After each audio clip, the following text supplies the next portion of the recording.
on. We need to turn the mic on. Let's see. Am I audible? We're not starting with Assassin's Creed.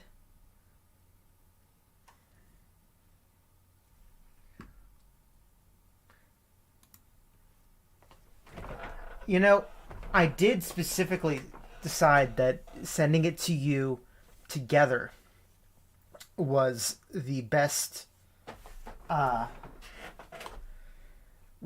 way, fairest way to figure out who's going to win. All right. Let's start. I want to start with this one. You guys got here very fast.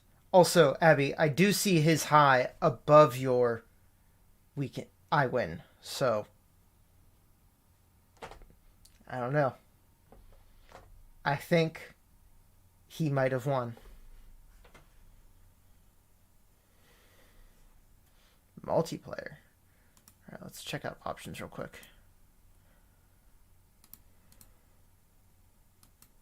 Ha. We're just going to go high.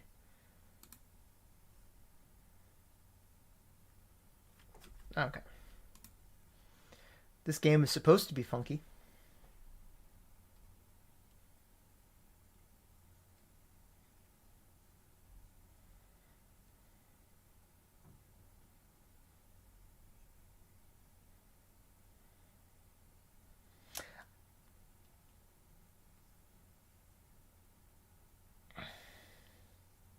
This isn't what I was expecting.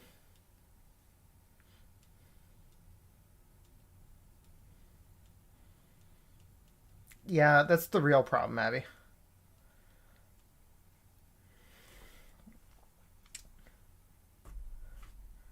It's definitely not my internet lagging, because my internet's magic and downloads so fast. Oh, you're going to text to the group now. 2 out of 3 of us say it's the other way. You can't hear the game. Is it gonna be funky here for a second? I have that turned. Oh, I know why you can't hear the game. I know why. Because the settings for recording and... Nope, that's not what I need. The settings for recording and for... whatchamacalling, and for streaming are ever so slightly different. You should be able to hear it now. Maybe. Possibly. I'm going to work on the assumption. Silent my phone since you two texting up a storm. You should be able to hear it now. Okay, terms of service. Oh. It's going to be like a horror game, but not horror-y? Is that what we have going on? What's this say? Perception is reality. I don't know what that... It's going to... While we have chess pieces here. Oh! Huh. Perception is reality. Oh, it got smaller because it angled weird? Oh. What? Okay. Yeah, it is definitely giving me the Stanley Parable vibes, too. Hello, Rachel! Terms of service accepted. Congratulations on falling asleep. Welcome to Somnasculpt. Your progress may be monitored by qualified specialists. This orientation will adapt you to eyelids, our interactive, lucid induction dream state in which you retain full consciousness and control.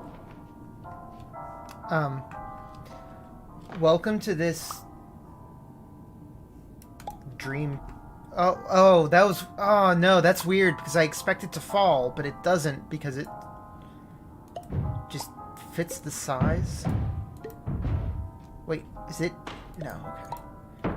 Oh, that's just... This changing of size is going to mess with me.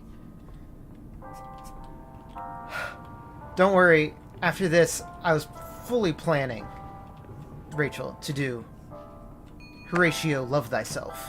Or whatever that's called. I know that you're excited about that one.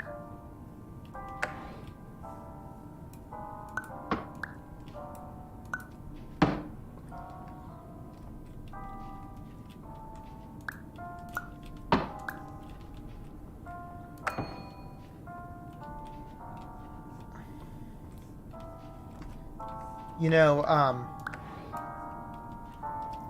what was I going to say about,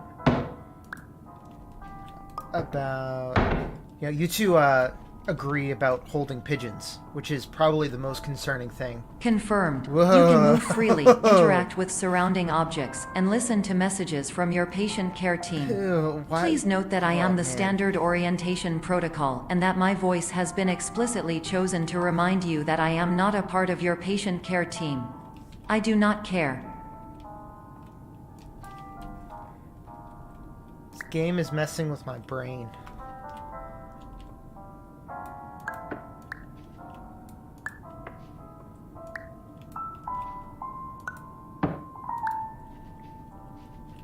Oh, okay, so now it's big. And if we walk backwards, we make it very large. This is weird.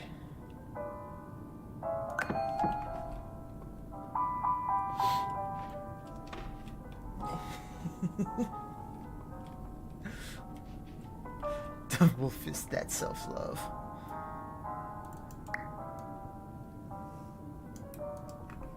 Rotating's gonna... okay. So we need to get this cheese wheel very large.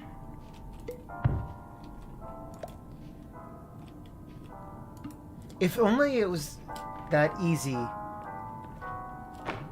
During eyelids, you will To make lose the cheese. ability to awaken suddenly due to realizing that this is a dream. Evidence: I have already informed you that this is a dream. You did not wake up. Please complete the remaining orientation activities. Wait. We're already breaking out.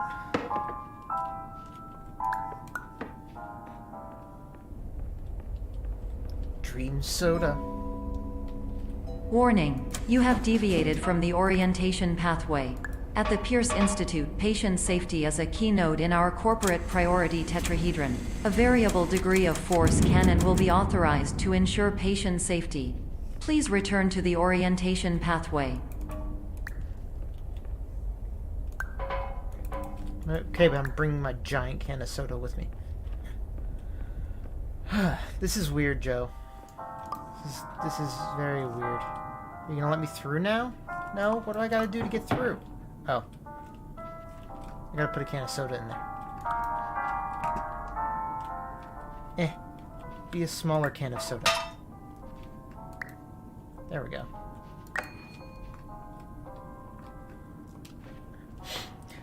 So how have people been today?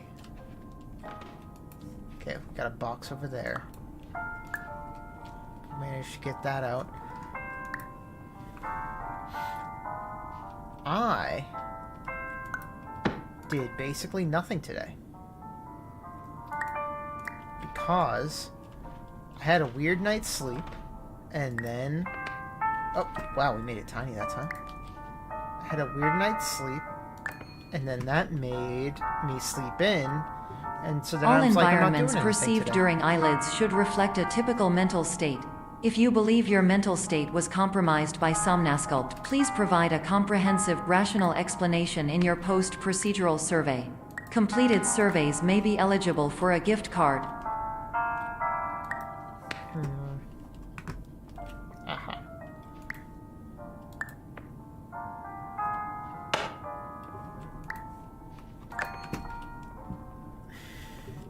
This is like Portal meets...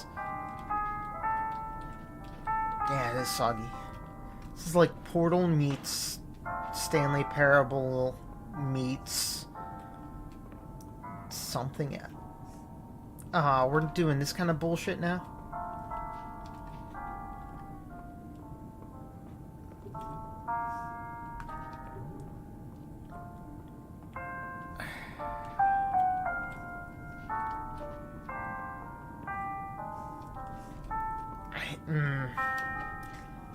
My brain's trying to map it, and it doesn't work.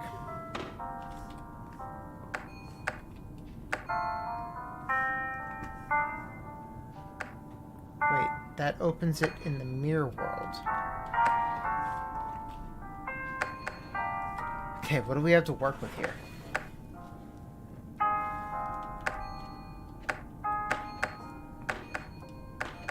That's fair. It's very easy to get caught up in Mass Effect. Aha!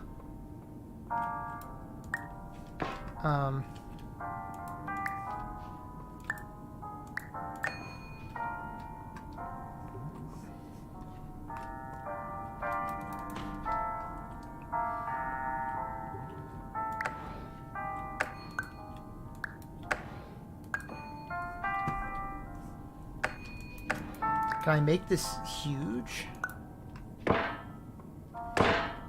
Enough? How does one program this, is what I want to know.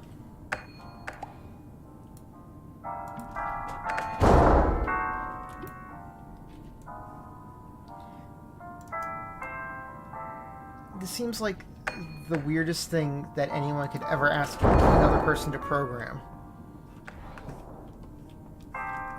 Dang it! There we go. Mass Effect 2 is Please stand by for substantially polite better than recognition one, on your believe it or not. completion of the Somnasculpt orientation. You did it. To maximize the time allotted for your therapeutic journey, please do not delay in proceeding through the final doorway as indicated. Yeah, I'll totally... Aha.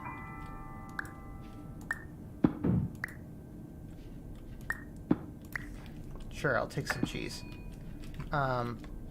What does that get us? Not a lot. Can't get through that wall because it's just bricks. But what if I had a very large cheese? I mean, that's my question most days. What if I had a very large cheese? No, a very large cheese. I don't think you understand what I mean by a very large cheese. Now we're getting somewhere.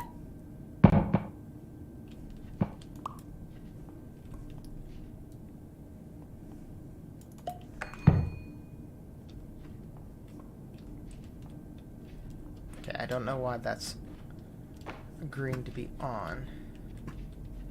Is there anything else I could pull from back here? No, that looks like where I need to go, though.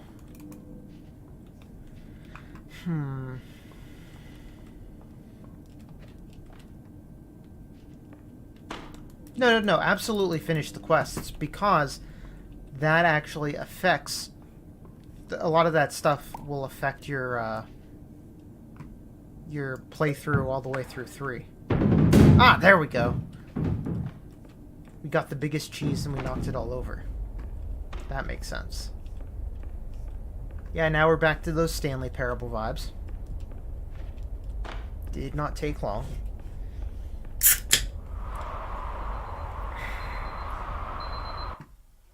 Should have seen that coming.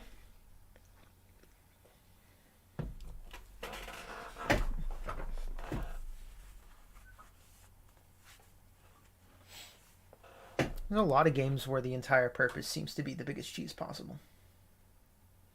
The closest you've had to representation in a while. Sorry, Joe, I missed that message before. That is very hilarious. Because I know how true it is.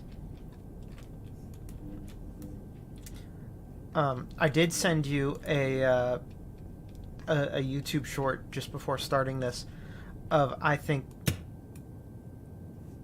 Nope. Got an achievement for it. Of, I think, my new favorite exploit. Yeah, we're still in Dream Soda Land. In Elden Ring. Alright.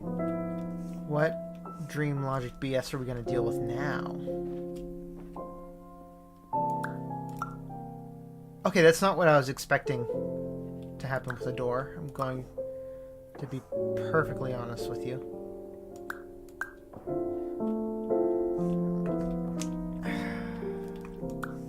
Be a small door.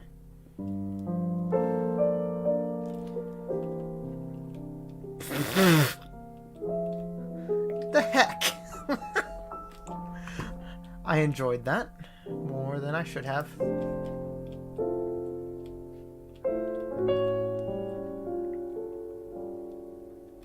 I don't know if this has the same effect on your eyes as it's having on mine. But it's really... It's really effing with me.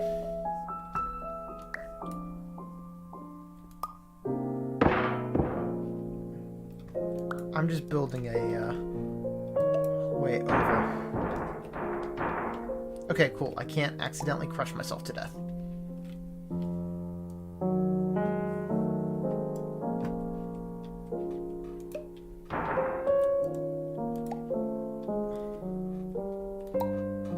Dang it.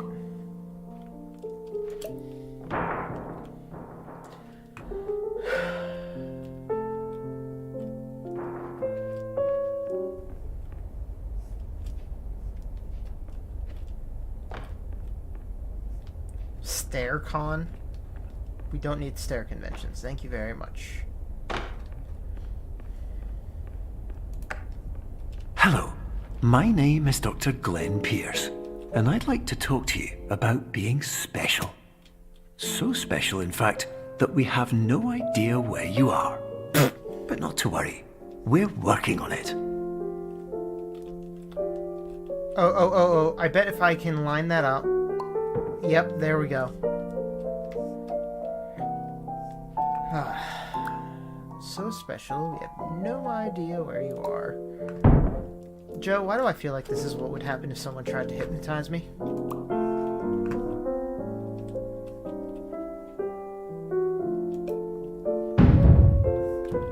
Because I really feel like this is what would happen if someone tried to hypnotize me. Alright, what? Okay, so it's... This shape is those flowers, I think. But those flowers don't actually exist.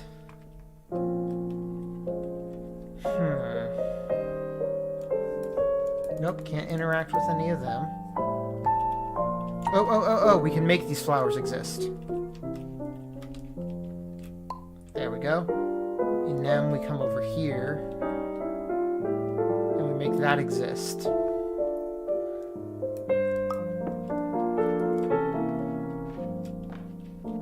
Someone was on too many drugs. Like, someone needs to explain to these people you're not supposed to take all the drugs at once.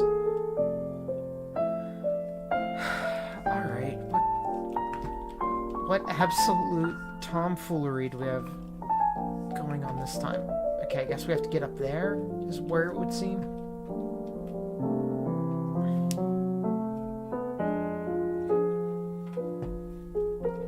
Thank you for the vote of confidence, Abby.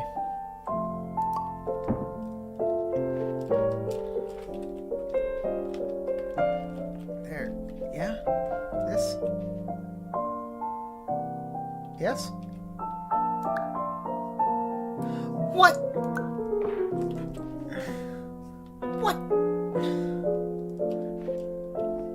What kind of, like, industrial strength drugs do you have to take to... Hello, my name is Dr. Glenn Pierce. Design this crap. And I'm just popping in to give you a quick update on where you are. We still don't know, but please keep moving forward, and hopefully you prefer frequent updates to being reminded that you are completely lost. Okay, so we can't quite get that lined up. Can we get this block lined up? Yes.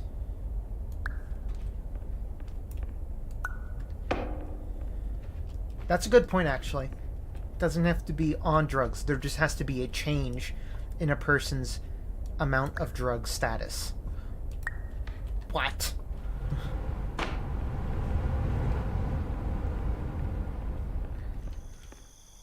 This has been pretty consistently surprising me with something bizarre.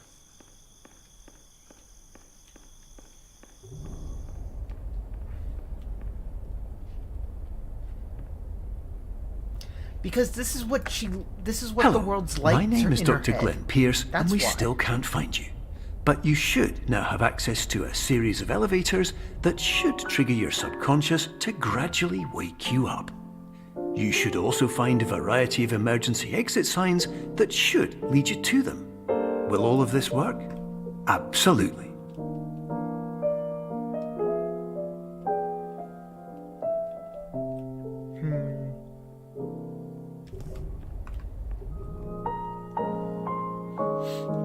Yeah, no, this is what I imagine the world looks like to Katie. Alright. This elevator is clearly not there. Ooh, I can't. Well, that was just fun, I guess. Playing with that. Nope, not the fire alarm. Can't do anything with those.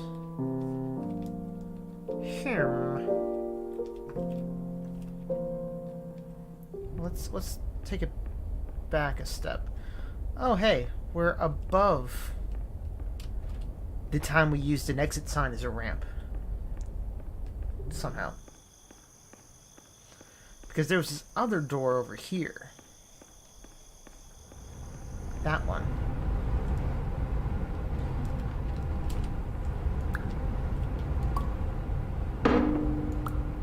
We should probably use this guy as a ramp. No, I can only rotate it that way.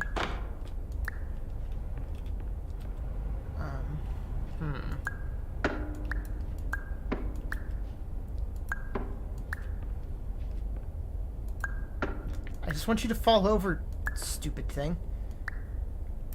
No, don't stand it back upright.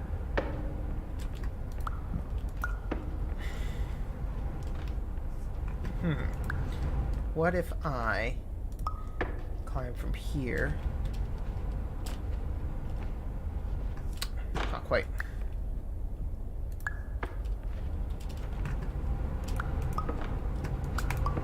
Aha! Whoops. Alright, but if I jump, I can jump, make it bigger. I think. I can't make it that high. Okay, but I can make it this high. Now I think I can do this.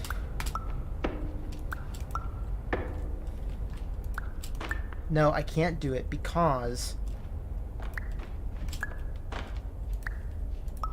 it's not changing based on my perspective. It's still...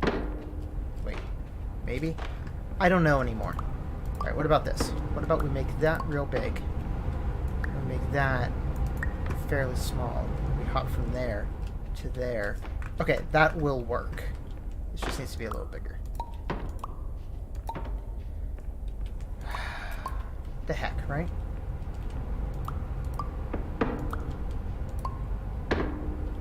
Okay, where's my chess piece?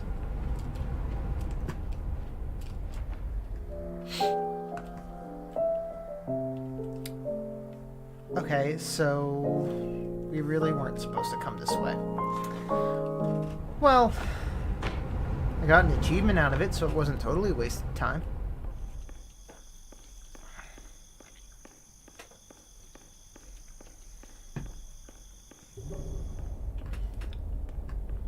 Got any more advice for me, Doc? No?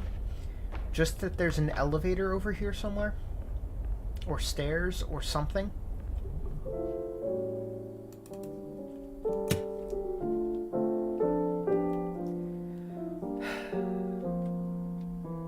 The fact that those windows are the first time we've seen them open makes me feel like I should be able to do something. There's some new gimmick here, or some abuse of a gimmick that I'm not seeing.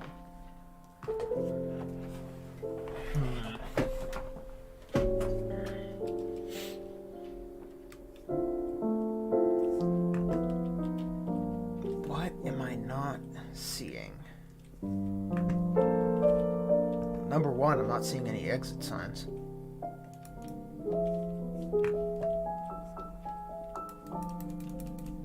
Nope, can't move any of that. It's flowers. Here, let's pull this alarm too, just in case. Yep, nope, still nothing.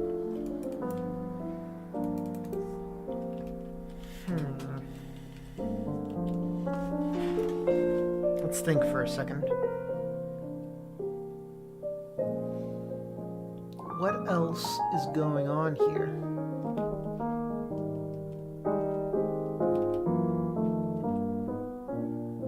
At least this piano is beautiful.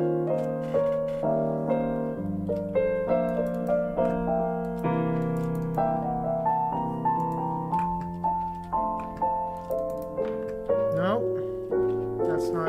Oh, that's an idea. Am I supposed to hop up on things? That would be sufficiently dream logic. Am I supposed to grab the moon? The moon I know was out there somewhere. Where'd the moon go? Yes, I am. Okay. Hello, my name is Dr. Glenn Pierce. In the event that this elevator does not wake you up, please don't interact with anything that strikes you as psychologically significant, as we will no longer have any way of controlling it. For example, if you see your parents, please punch them in the face as hard as you can and immediately run away. Well, we worked our way through that with exceedingly mad dream logic. Don't get lost. Beer fund. Regular person has 3 to 5 dreams at night. Don't meet sister-in-law. What if there's a fire in the elevator? That's great. I have no reflection. I'm a vampire. I'm a vampire.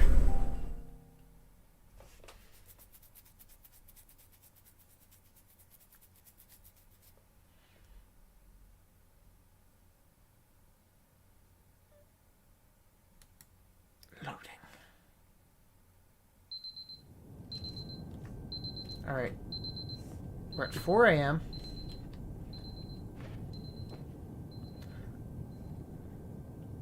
What fresh bizarreness.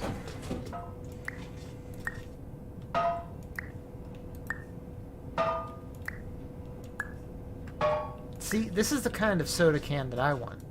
Something about that size. That would get me through it. That would get me through your average workday.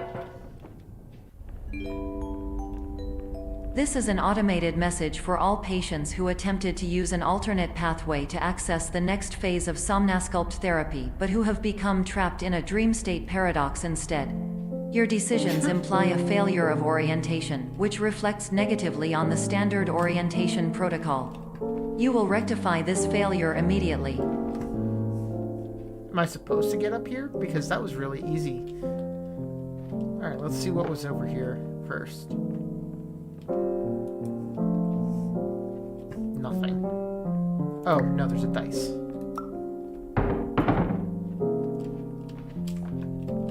But we really didn't need it. Wow. It's harder for me to get up with the dice.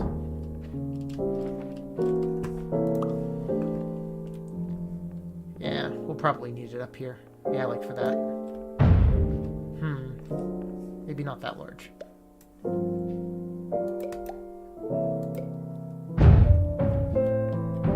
Can I pull up? Nope.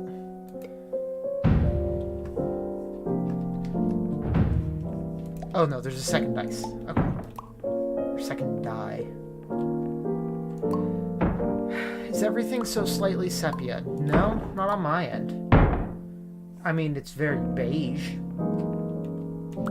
If I look sepia to you, it would probably be a configuration issue on your end. I don't know what.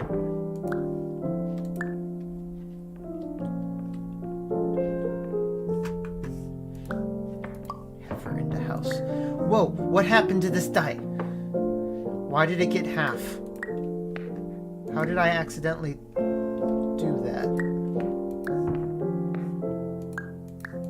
Okay, has part of the floor. Now we're on.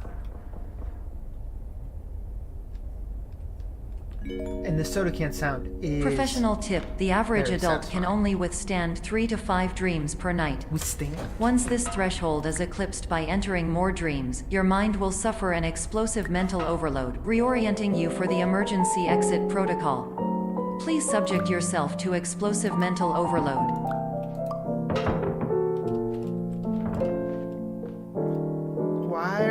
Why were the dice all... What? Crap. The soda can sounds are very good Foley.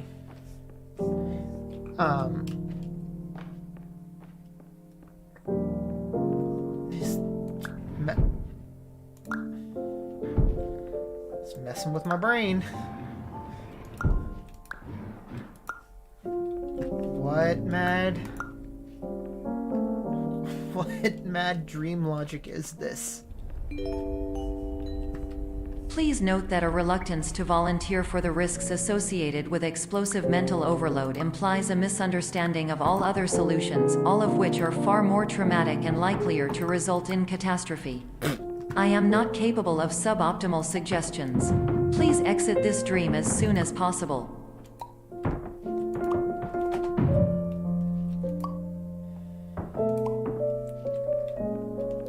Is that gonna work?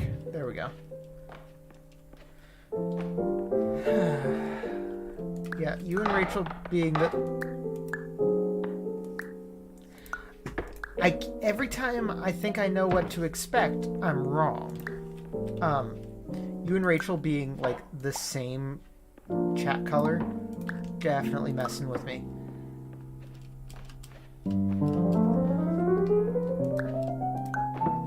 Oh, okay, wasn't expecting that. Wasn't expecting that. Is this where we start? This is like where we started. Okay, but we have a...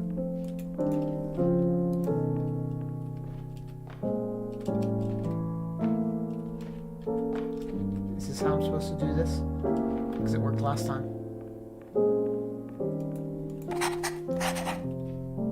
What? Wait. That got bricked off.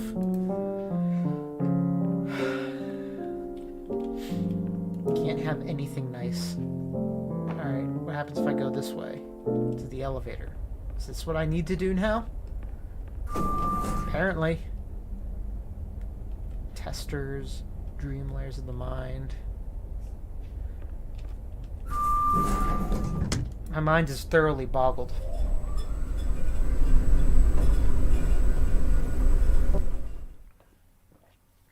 Thoroughly boggled.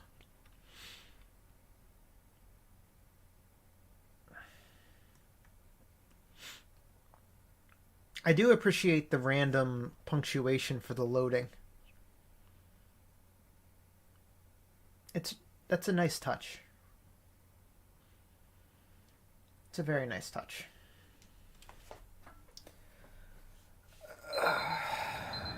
Five? 5. Okay. Well, maybe we just get through this whole thing. Like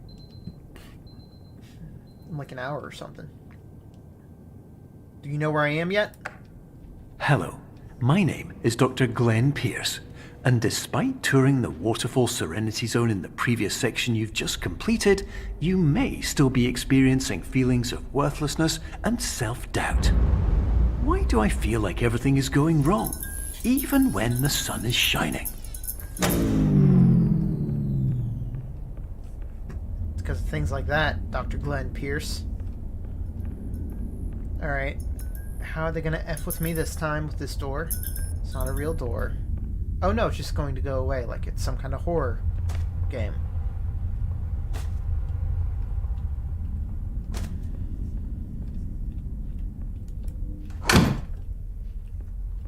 I didn't jump, that was you. You jumped. Your screen moved.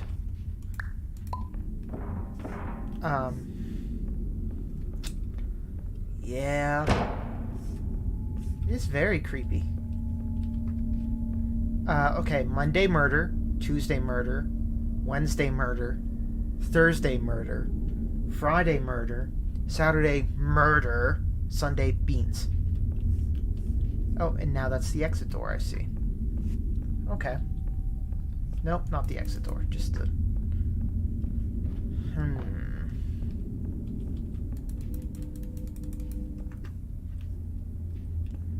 I don't have a lot to... Oh, no. Okay. There was some light off to the side. Don't have a ton of pieces to work with here.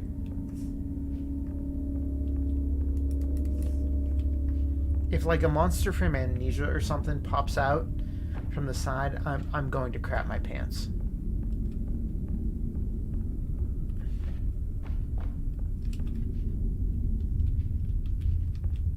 Okay, that's fun.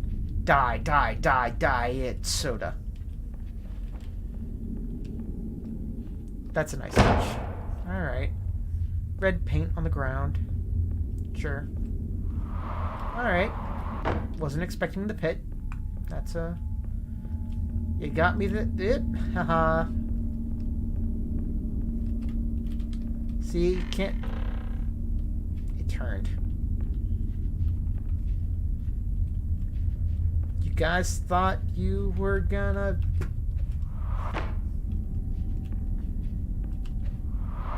Haha! See, you guys thought you were gonna get me. Hello, my name is Dr. Glenn Pierce, and I'd like to talk more about the feelings of worthlessness and self-doubt I mentioned before. You feel this way because you want the kind of happy life you see all around you. The kind you know everyone else is enjoying. And that's exactly why we're here to help.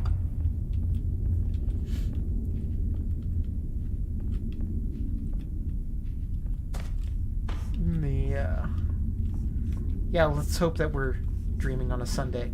What is that? Don't turn around is what those are all stamped with. Rice cakes and assorted candies.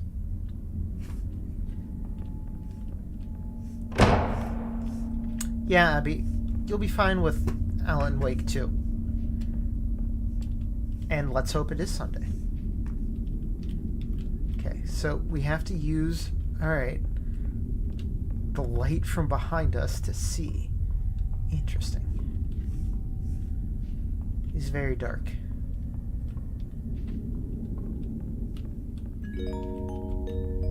Warning, you were advised to subject yourself to explosive mental overload by descending into additional dreams, but have now descended into a dream within a dream instead, disorienting yourself even further. You are responsible for failing to make this crucial distinction. Yeah, I'm responsible for that. Alright, what can I pick up? Oh, obviously the sign.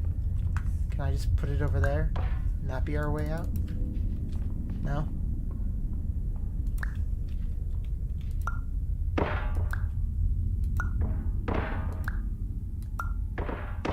I feel like this is a bigness issue again. Something large enough smashes. Or not?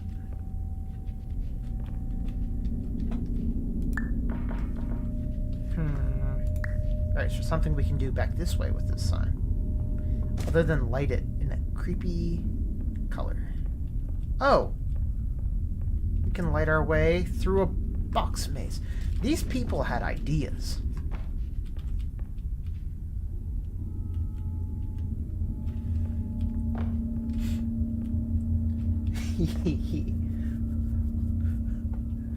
Why, hello beef.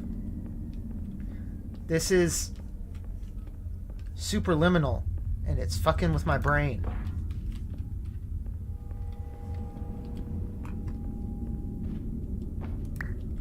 Nope, can't take it through.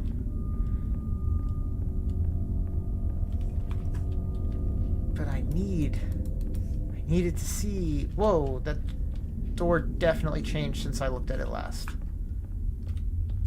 It's open in the reflection, okay? What does that mean? Oh, that we just had to go... Wait. No. That's actually going backwards, right? Because that's the box maze. That's the box maze. Okay.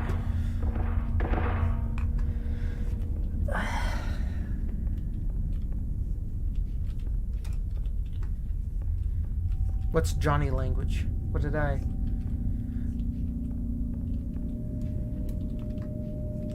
Did I wedge myself in there? Yes, I did. Okay.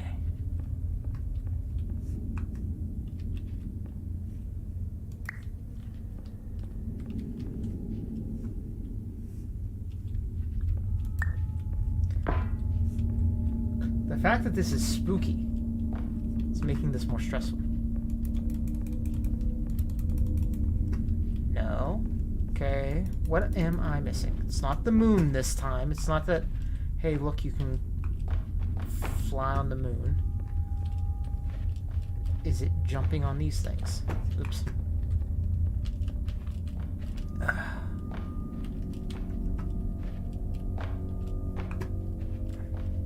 We've jumped high now. Okay, that somehow was correct. Did you know that unintentional multi-dream layering occurs in less than 1% of patients? This correlates strongly with the 99% of patients who are able to follow simple instructions from the standard orientation protocol. Don't tell me how to dream. Okay.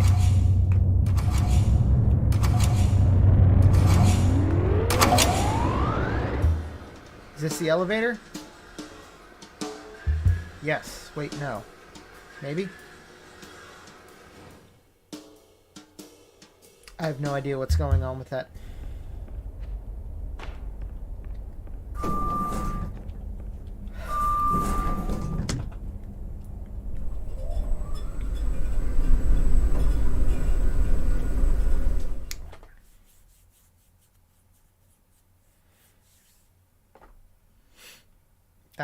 That's a different loading. Just really going off there, huh?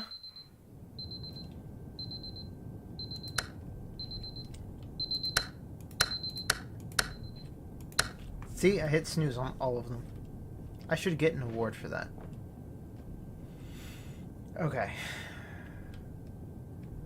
What are we going to deal with this time? We've done... Yeah, okay. Door came off. Not surprised. That's locked down. It's both locked down, but I have that door right there. Can't I just put the door on the button? Yes, I can.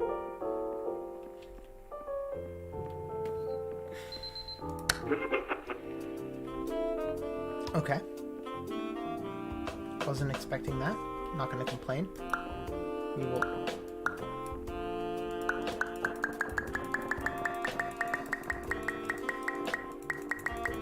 Okay. Not what I expected.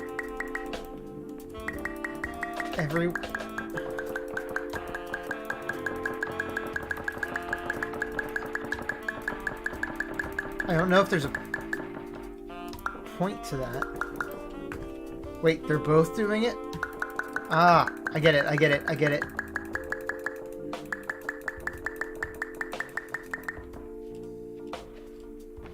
Aha, see? Right, what are they gonna do to me this time? What are they gonna do? What are they gonna do? Oh, it wasn't actually outside. Attention. Dr. Pierce requires you to note the following risks of dream overexposure. Significant memory loss, both quantitative and qualitative. Hallucinations of dreaded or annoying objects. Unrealistic beliefs about the lengths of hallways. And other side effects which have not yet been discovered or which cannot be understood. This is really great, guys. Thanks.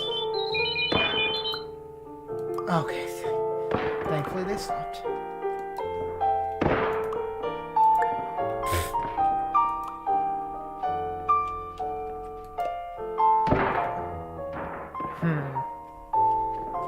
Just more clocks. There we go. See? Not a problem. Why do I now have a smiley face for a cursor? That's like the weirdest thing. Oh, now it's a circle. Okay. Okay, got an apple.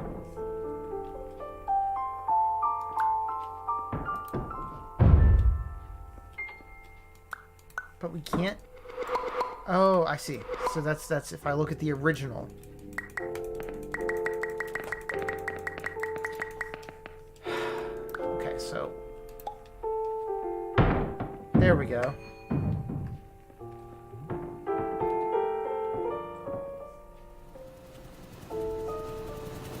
Okay, got a fan.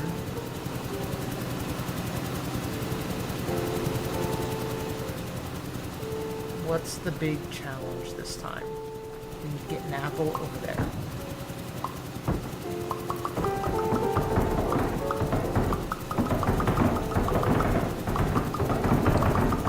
I really don't think I'm just supposed to fill that.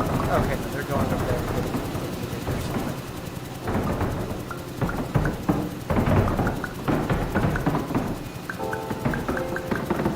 Come on, little apple that could.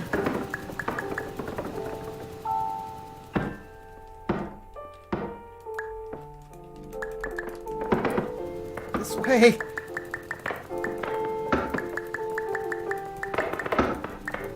I think they're too small anyway at that point. Alright, let's start that up again. We need to get the apples up the stairs. Wow, we went small fast.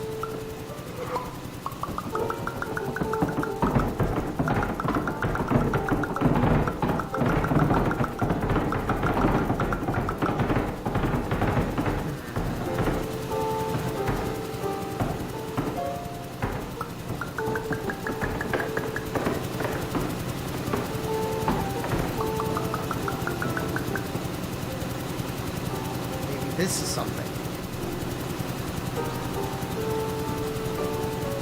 Maybe. Maybe.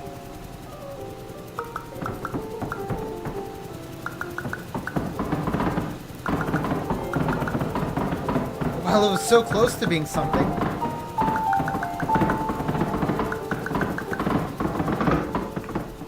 Ooh. Apple on the stairs. Apple on the stairs. Quickly now.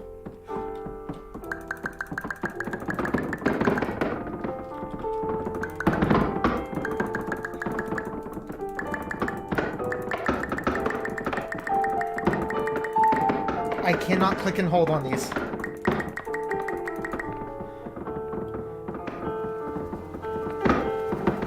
These I am not able to click and hold on.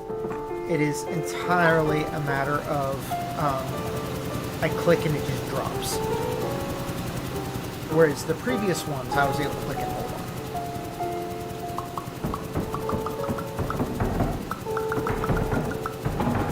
Okay, so gotta come out this way.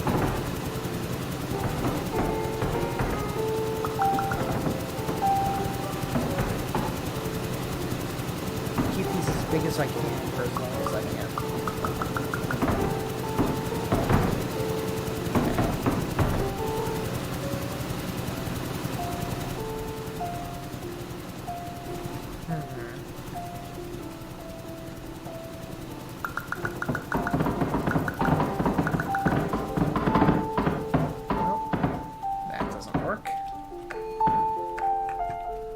What if I come at it from this angle? I lose the original. Oh, I'm dumb! It does it just to the next point, so that I can see. That is so much easier. Warning. Dr. Pierce is frantically submitting numerous spelling and grammar mistakes into the standard orientation protocol in a desperate attempt to counsel you. I have no subroutine to correct these errors, but I cannot compromise the integrity of the standard orientation protocol. You will not receive these messages. They would not make sense regardless.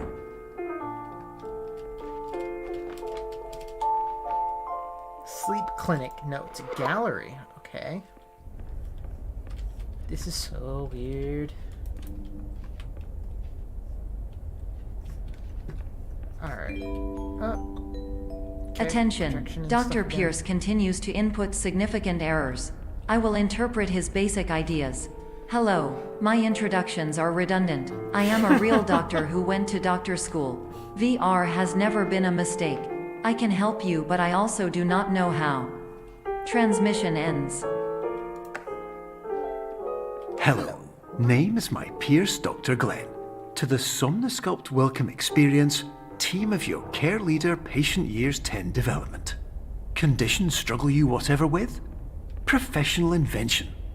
Edge science with cutting, a tomorrow can bright. And buts, no ifs, or luck good. This game makes me feel like I'm having a stroke. Yeah, no, after all that, it was just a single correct click.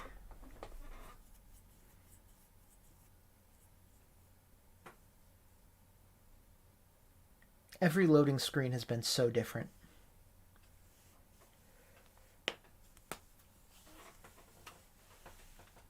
Ugh, what is this game? It's very satisfying to play, though, I will say. Hey, it's 7. Theoretically made it through a night. This is new. Excuse me. Then again, this game hasn't been lacking in new. I had a dream.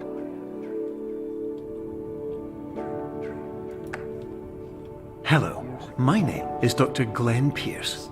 This is a notification that you have reappeared on our monitoring system after a prolonged absence. Please continue to do whatever you did most recently, and discontinue whatever you were doing immediately prior to that. So, what it's saying is solve puzzles worse, like I did with the apples. Where am I going? Oh, I'm going in there. Okay.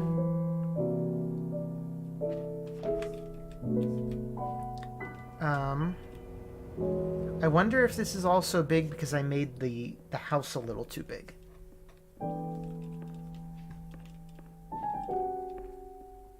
This is... Wait, do I have to make the house bigger now? Perhaps. Yeah, see? You make the house bigger.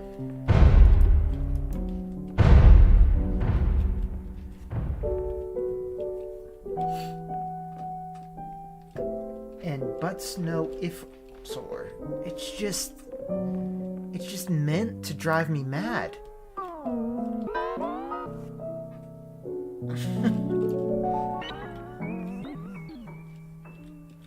Now this. The music. Musicking like that? That wasn't actually musicking. Hello, my name is Dr. Glenn Pierce. In addition to continuing and discontinuing as mentioned earlier, please also disregard any unsettling experiences that you may have recently had. Everything should have now reverted to being soothing and therapeutic. If this is not the case, you may be receiving this message in error. Okay, I need a bigger fan. No, I said a bigger fan. There we go.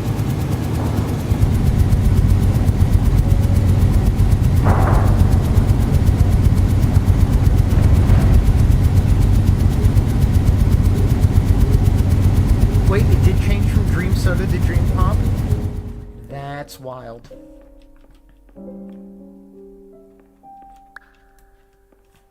Wait. I can't put it down? Oh, no. I pulled it out of the wall. But just this one? Okay. Am I supposed to hop in it? Yes, I am. But why?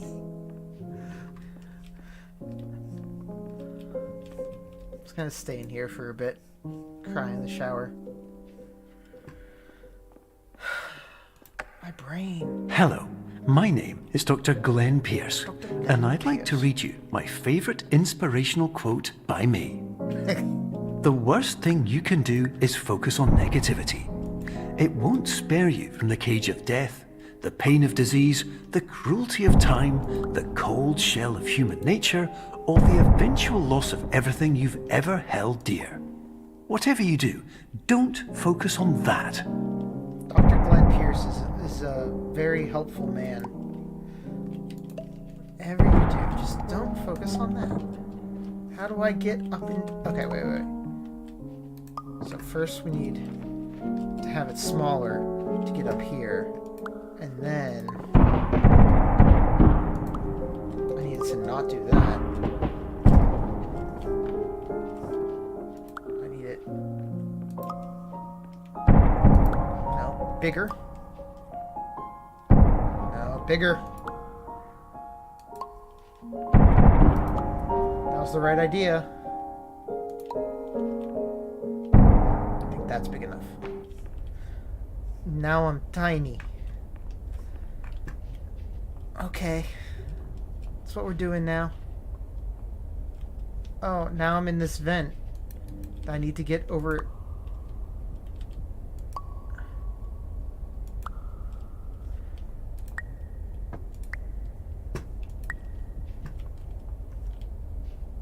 But... Okay, but we've just moved it into... Yep, there we go. We might have made ourselves too tiny. Can I make that jump? Nope.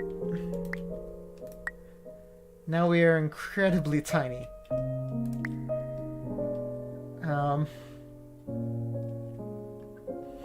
This is impressive coding.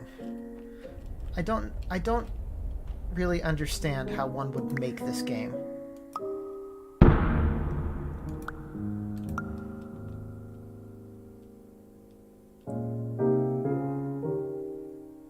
Why is it floating all weird?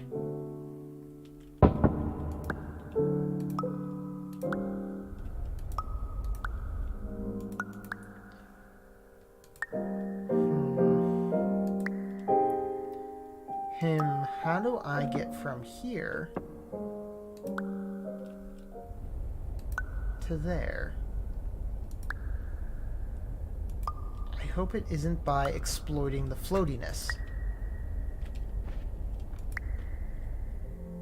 I feel like it might be.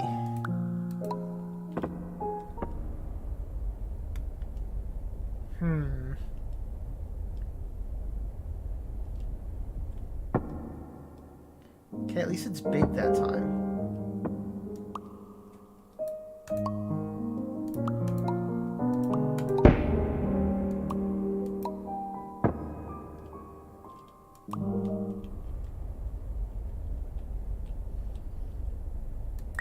Nope, I just made it tiny again.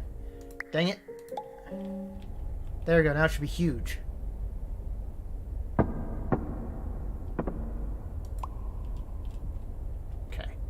Need it to be... Nope, that's tiny. We need it just outside into the light, which makes it huge. Makes it massive. Oh! Then let's go back through the door and we'll be massive. Maybe.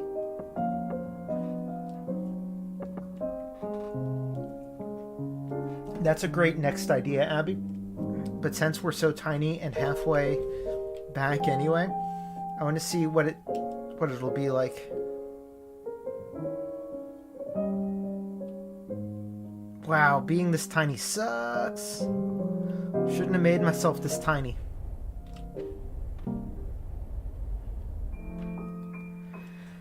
Alright. High voltage. That's a sizest joke. Alright, now.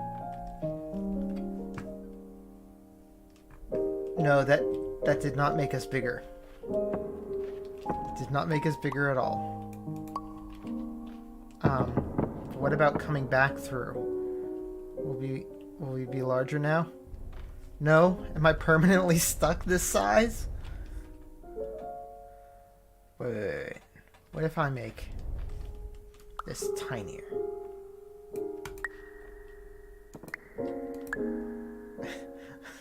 Am I going to need to restart this section? Can I do that? Yeah, no. Let's restart that checkpoint. I'm too small. Okay. We know how this works now.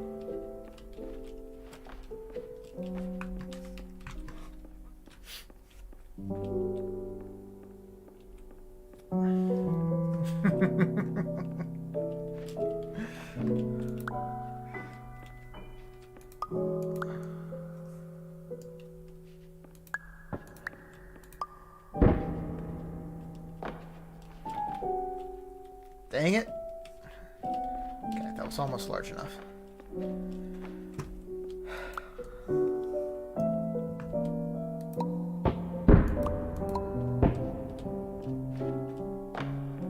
There we go. And we are normal sized.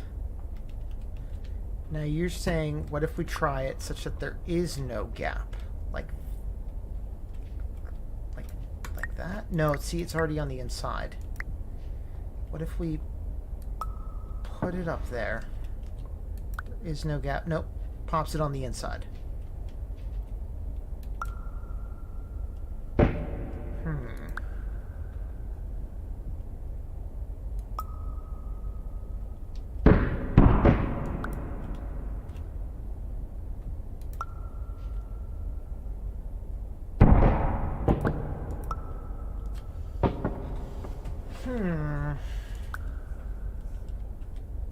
I don't know. Any ideas, Joe? You generally have some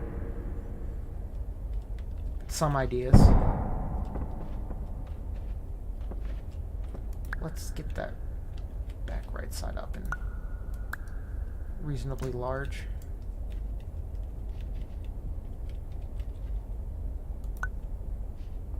Oh, that's all we had to do.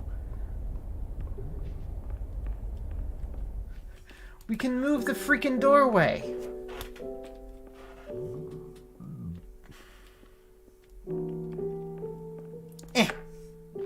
Hello, my name is Dr. Glenn Pierce, and I'd like to thank you for triggering every single one of our 823 emergency protocols. This will assist us greatly in improving the system for future patients. Congratulations. Anyway, you're now headed in the right direction. Sarah and we is much should be able smarter to than I am. initiate the emergency exit protocol shortly. You should tell Sarah that she's much smarter than the Merced clan. Wait, why do I keep getting... I wanted to come out of this larger, not tinier. Hey, check out that floor detail. What am I trying to do? Other than accidentally shrinking myself. Aha! I'm bigger now. Which means what I want is a door I can just walk through. And then one much larger. Much larger.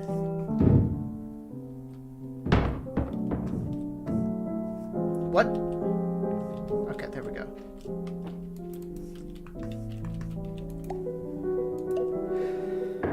No, bigger.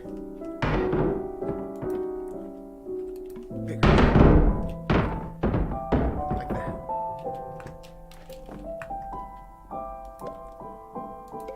I really not sure that this is the correct goal.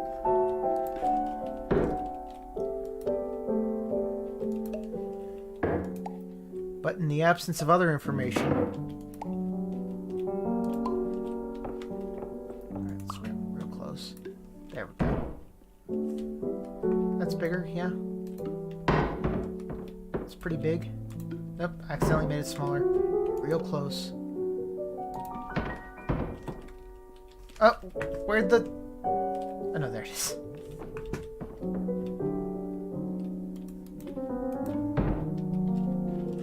Aha! I can see in there.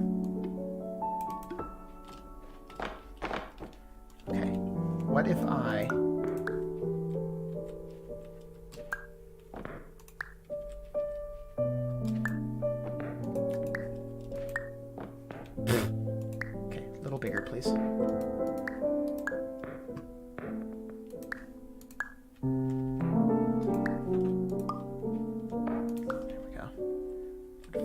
take this.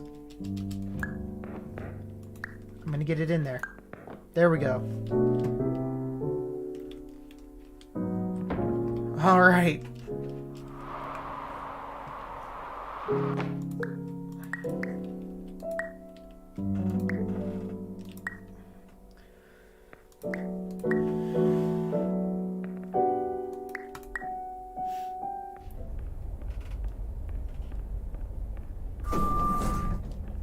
You and I had the same idea, Abby, but meetings for cardboard lover associations. Why is it a cat?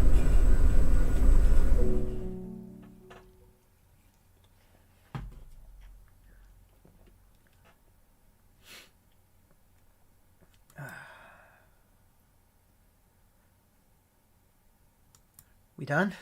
Is that it? My brain can't take a ton of that.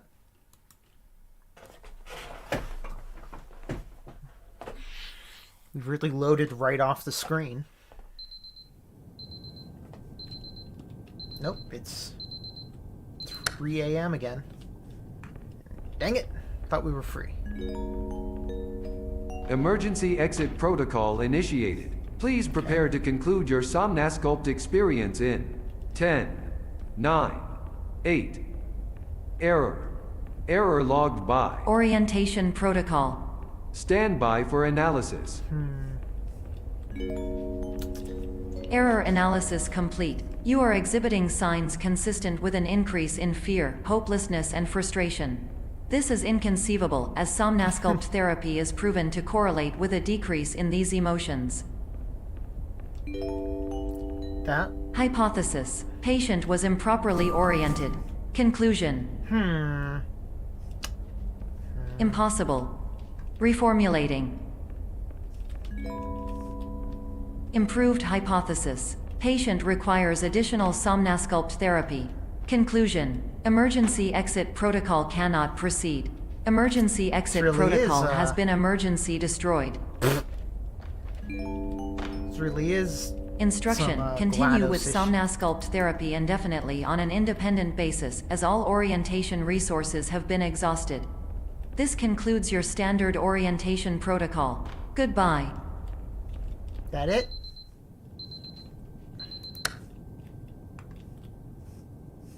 What?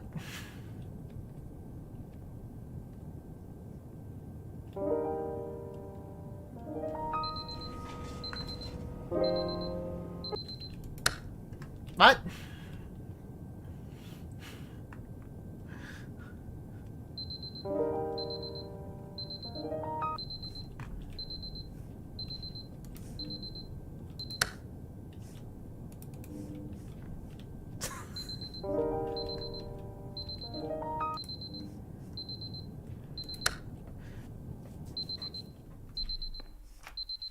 What the what the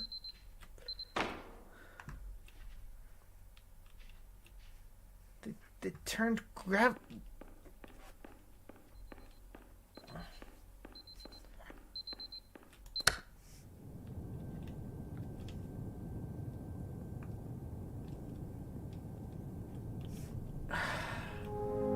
this game, man.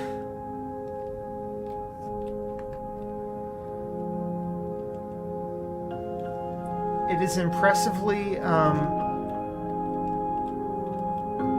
not letting me build any expectations, which, on the other hand, makes it such that I can't subvert them. All right, I don't see anything to interact with. Ooh, nice paint texture. It's all bumpy.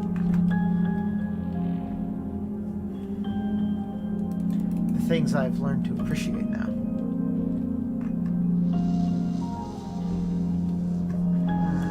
Oh.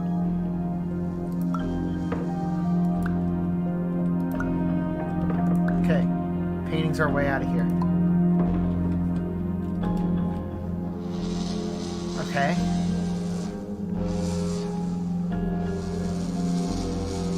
Game really doesn't need to have this many levels to it. Hello, my name is Dr. Glenn Pierce.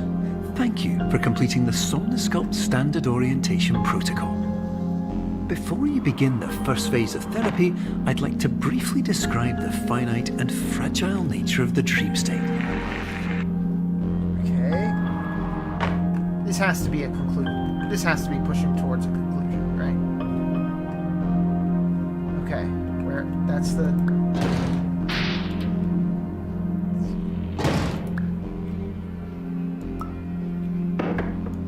Wait, we picked it up a second time and there was a second... What?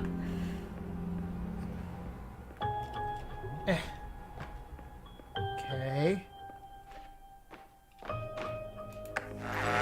Of course, nothing is more challenging than the difficulty of changing perspective. Oh, we've been changing Of perspective. fundamentally altering your perceptions in a way that will enable you to face dire, trial-by-fire scenarios with solutions that could not be found otherwise.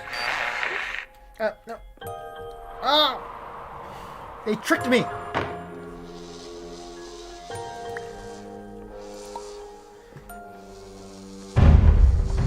What? What?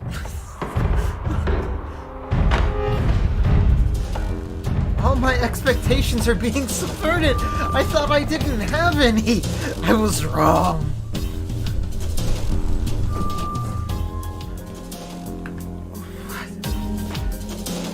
Spider pig.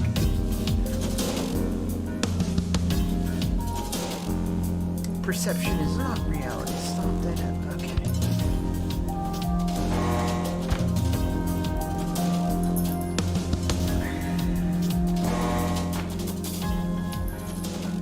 Alright, last time doing this enough time, going in a loop enough time. Up!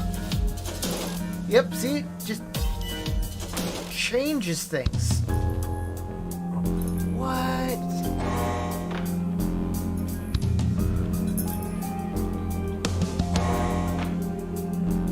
Wait, I did it wrong. Don't understand. Okay. Yeah. This is what we did last time, and it worked.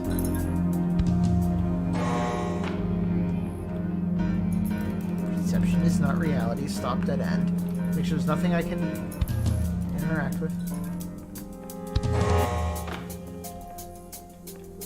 Oh, okay. But it changed that time. Okay, so Hall 2... Okay. It's all dead end. And this is correct. Hall 3 wants us to go this way, but we can't. And that puts us back on Hall 1.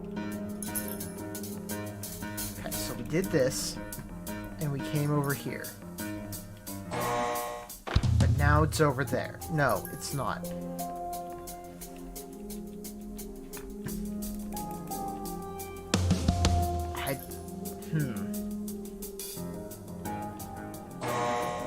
But now is it over there? What am I doing that's making it work sometimes? There's nothing I'm clicking on.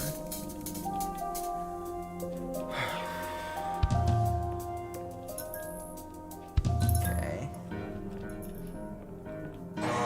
Like, it worked multiple times. Is it going through it backwards? No. Is it going Is it going through it backwards? So if I go through this backwards, is it going to be over there this time? No, it's not.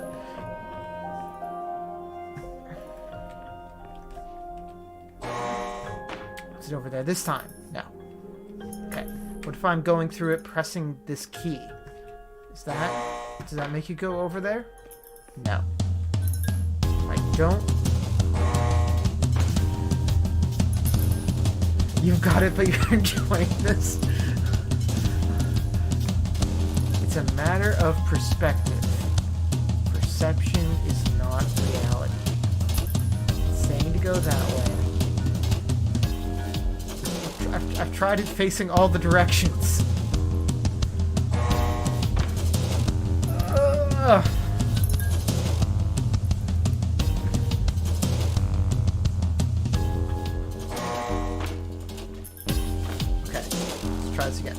go backwards.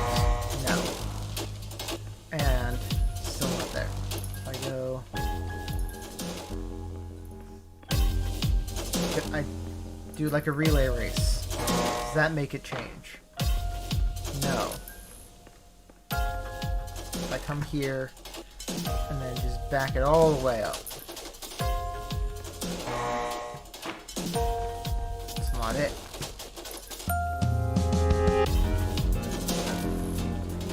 Joe, my brain's already broken. They already gave me a stroke. Just cruel and unusual punishment at this point.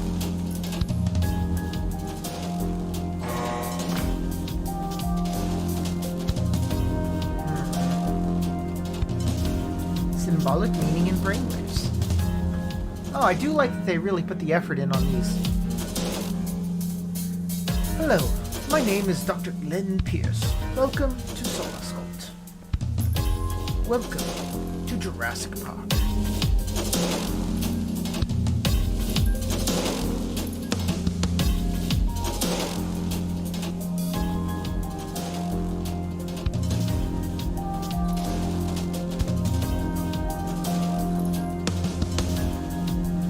Rachel, I've gone backward so many times. Gone backward, like this. Still there. I've faced this way, I've faced this way, and I've faced this way. What else have I tried? Pulling off fire alarms. Anyway. What else have I... Something I did worked, and I can't figure out what it was.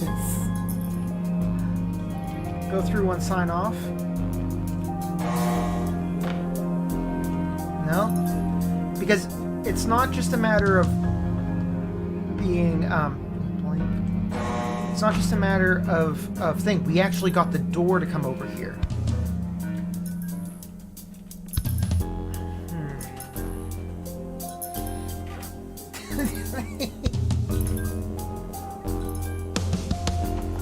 I clearly had it figured out at some point. Something I did, whether for the correct or the incorrect reasons, was correct. I came over here, I was looking at stuff, I'm like, okay, and then I came over here. And then that would be wrong, but then it would be correct. I came over here, and then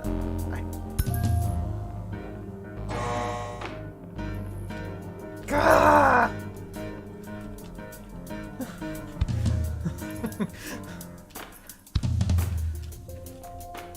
Alright.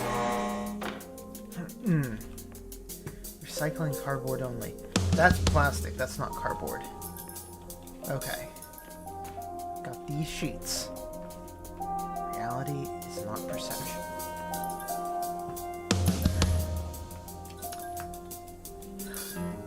And yes, Joe, I've already done good puzzle solving today. Not only here, but I figured out some absolute BS in Outer Wilds. I mean, it wasn't BS, it was beautiful. But it was BS.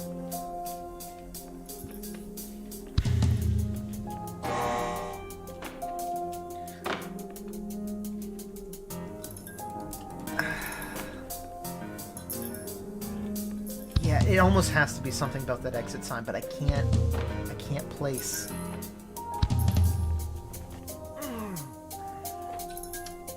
Think of crossing the street.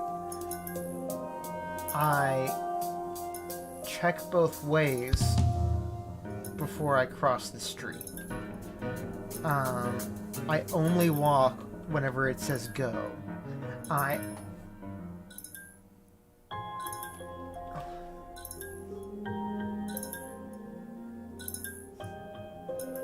Stop, dead end.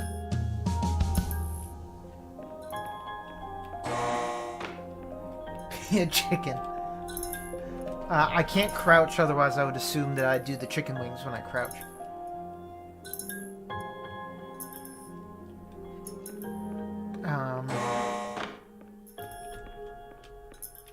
I don't do that when I cross the street. I look, I stop. It's a dead end. I go down and I turn around.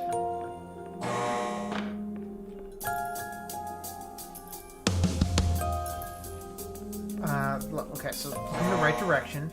I look at the hallway.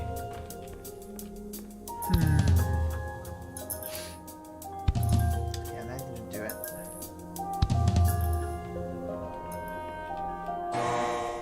That didn't do it. If I look this way, then this way, and then I cross the street. I look in this window. Aha! It was the window! I'm a dumbass.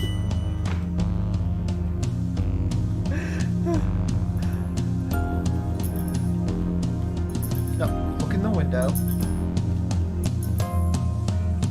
Wait, what did I do before the window? No!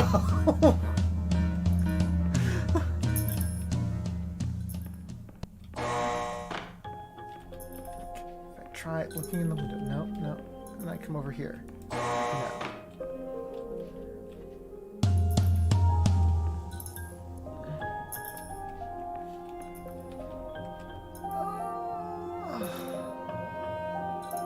It wasn't the window. It was the thing. It was whatever I did before the window, but I don't remember what it was. Abby, rewind. Tell me what I did. Alright. Okay, look, this... It wasn't... I don't think it was this.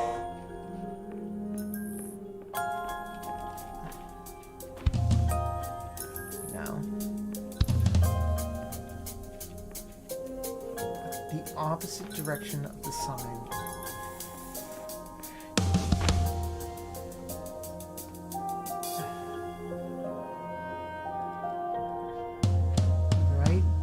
Left, right.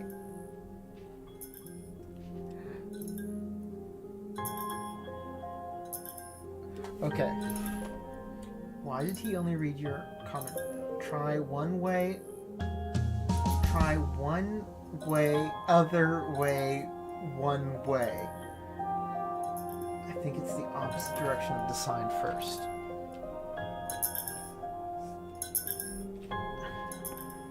Okay. Okay, so I look.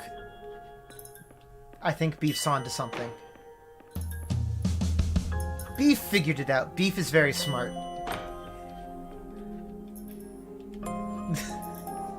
No, I don't think Abby had anything to do. No. Oh, thank God.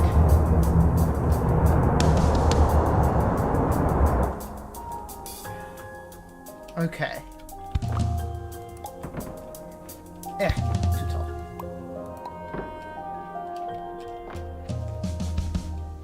I don't know. I have 4 people commenting now. Where'd it go? What's up there? It has a smiley face. What?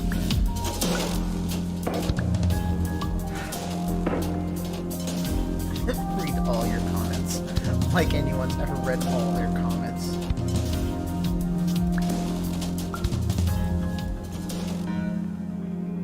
What? It turned into painting.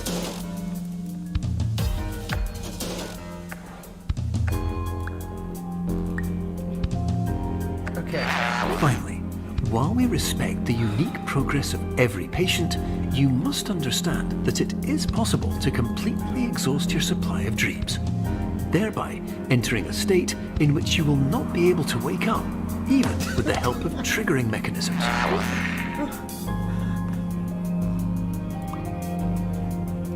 How I'm guessing wrong every time is, I like consistency.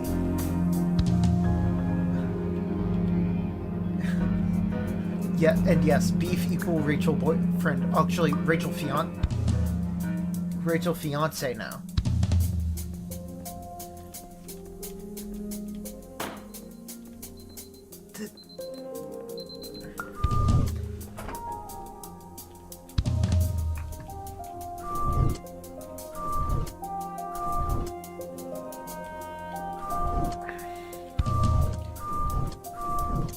Haha, now it has an arrow because I ran far enough.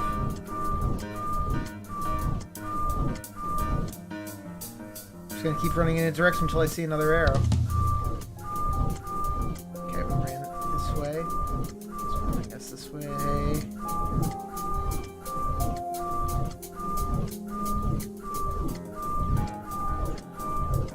I have no idea if this is the correct thing to do.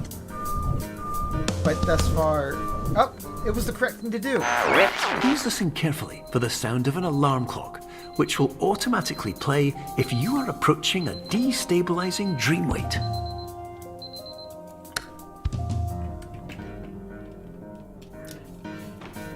What? Oh, man. How have none of us previously come up with buffet? That's what I want to know. The beef. However, stupid paintings. Now that's a painting. Okay. Which part isn't painting? This isn't painting. Now that's painting. That's not painting. That's not painting. Now that's painting. Now there's box.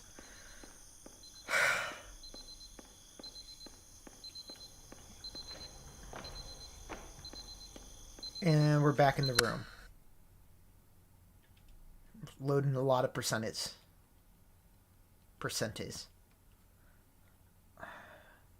My English is bad. Gone way.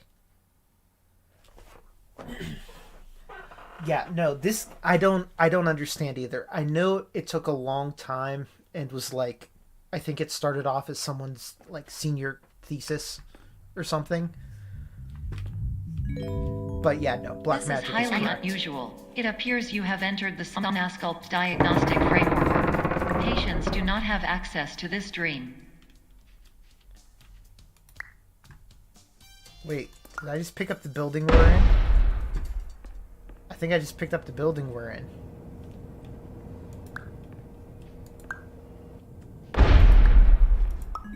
Yes, that's exactly what I did. Diagnostic warning. Unrealistic use of dream objects may result in dream integrity fail states. Oh, come on.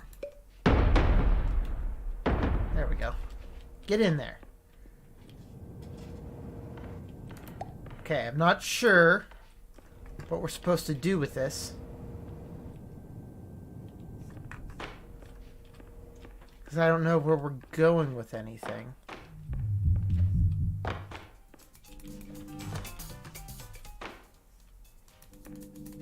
Can't use anything there.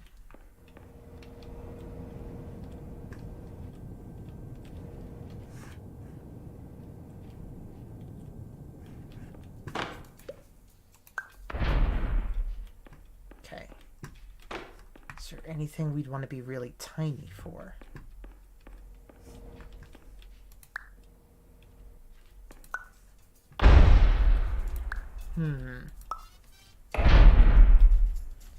Yes, Abby, the rest is exactly how dreams work in normal life.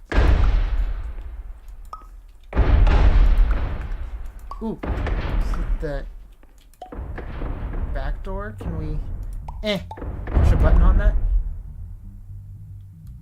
Maybe not. Is that the same back door?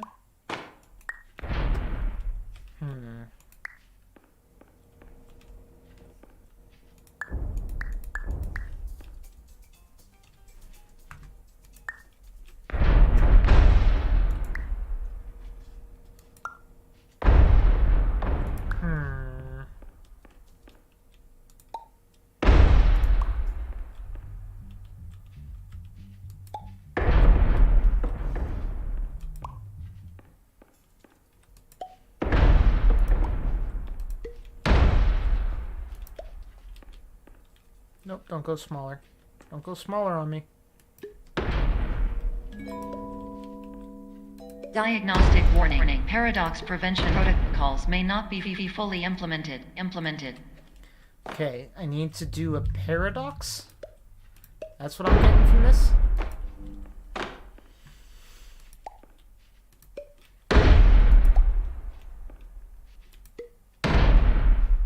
Why can't I fit? I got too big. How did I get too big?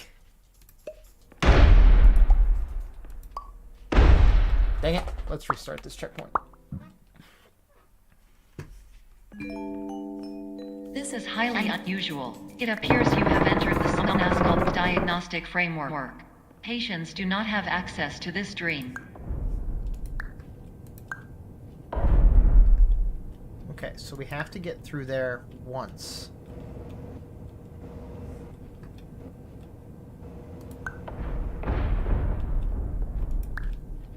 In order to,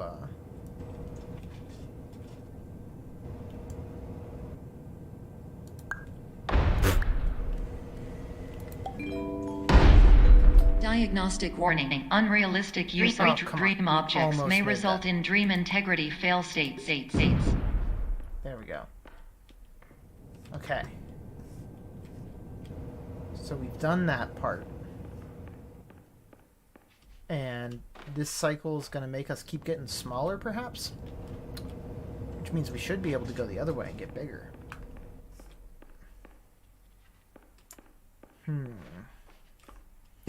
But to what end? This is the question.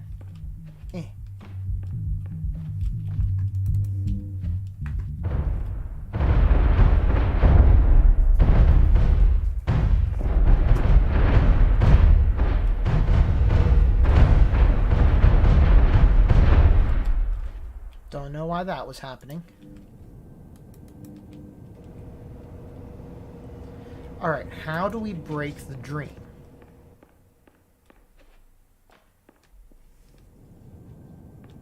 It's fundamentally what we're trying to figure out. How do we break the dream?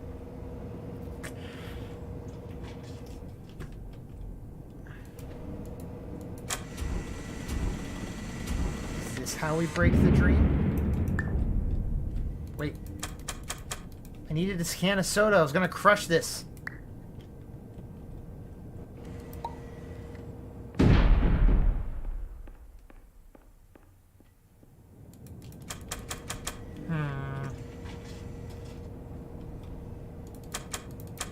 Really? No colored sodas?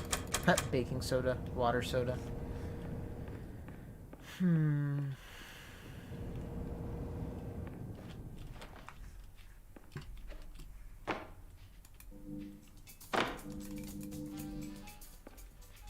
Nope, those are tools. Paradox behavior. Don't do it. Okay, don't do it ever. Diagnostic warning. Paradox prevention protocols may not be fully implemented. White space. There's. We need to. It's a cycle. It's definitely a cycle.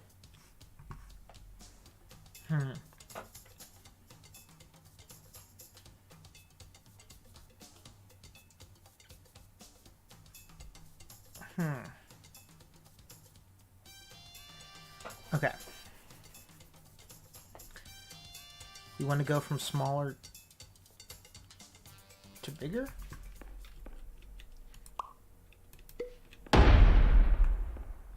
Is this the direction that we want to go? I think this is making us smaller. Yes. But if we went the other way, we'd become bigger slowly, I think. Yes. To the point where we can't fit in the door. Does that get us anything? Diagnostic warning. Paradox prevention protocols may not be fully implemented. We need to do a paradox. Oh. What if, now that we have the door open, what happens if I put the through... Ha! We paradoxed the crap out of that. Ew. Please paradox from creating any refrains. Explosive dream overload may result. Please paradox overload. Consumption. Okay. Please overload for dream explosion. Conclusion dream overcall frame. Okay. That was a little conceptual, but we got there. It's a very bright screen.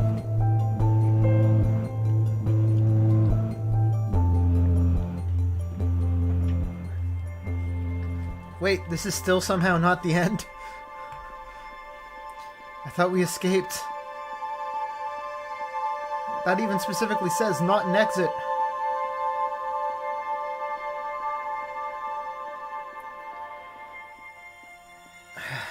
What even?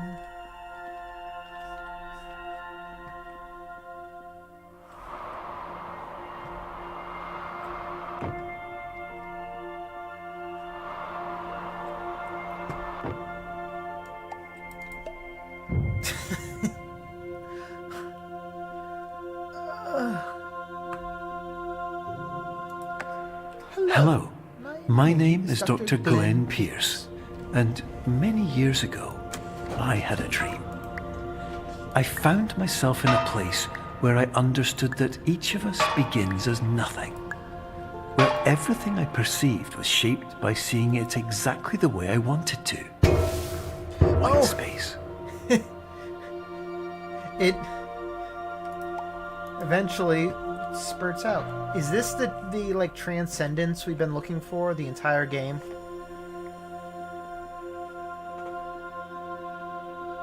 The cloud space? I think so. I think so. Or not.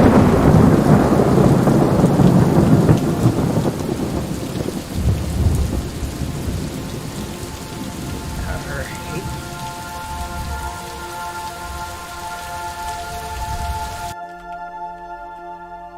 This is back in the suites.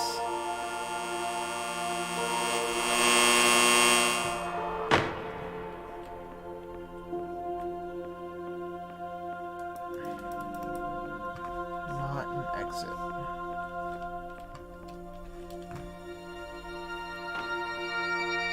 I feel like this is it all wrapping up, but I don't understand it. Aha. That was weird and unexpected.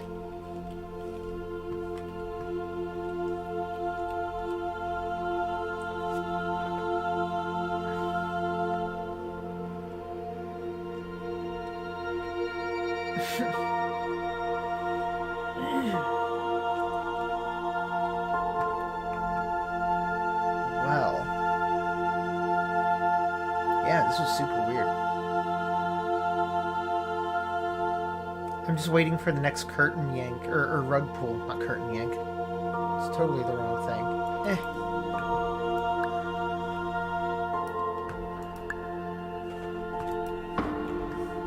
What?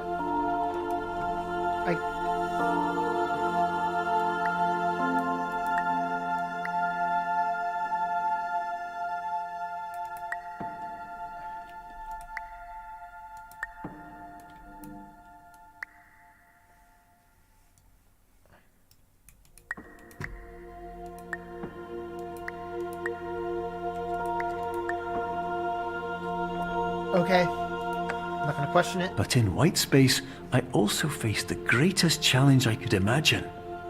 Because with a lifetime of life itself behind me, and all of the weight that it carried, I realized that seeing things the way I wanted to was not as easy as it used to be. I'm not getting Kingdom Hearts theme from this, Abby. Unless it's one of the newer Kingdom Hearts themes that I don't know nearly as well. I'm not getting the,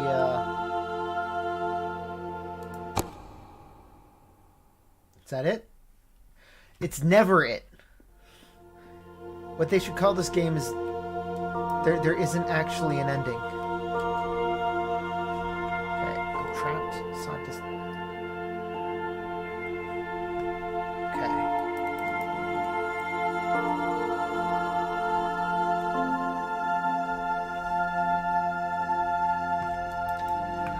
I refuse to be stymied by this set of stairs. The exit is that way.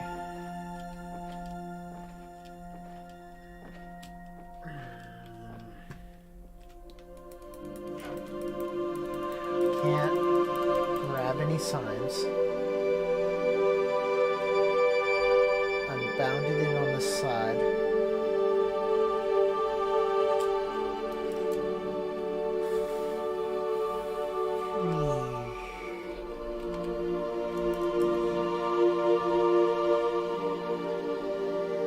Okay, that's what I had to do. That makes sense.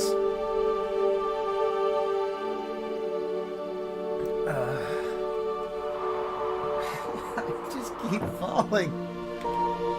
Let me out of this nightmare.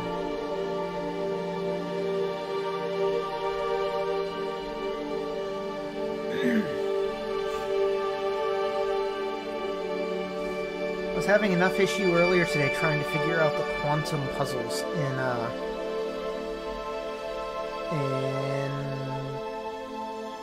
Outer Wilds. Okay, what am I doing? So I fell in from there. We have windows that I can't do anything to. We have a chorus singing in my ears. Alright.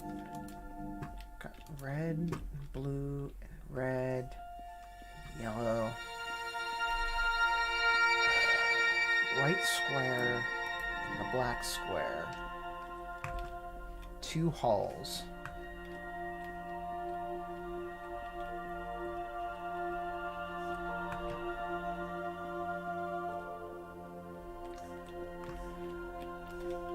Well, it's one hall that is both halls. Okay. Nothing. Okay, I'm not seeing anything odd. Nope, can't do anything with the pillar. Can't do anything with the pillar.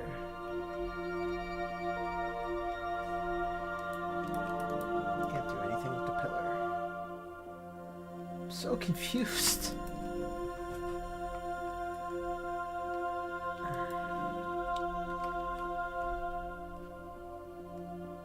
There's nothing to do with the windows. It's just a single hall. A single infinity hall. I missed the door.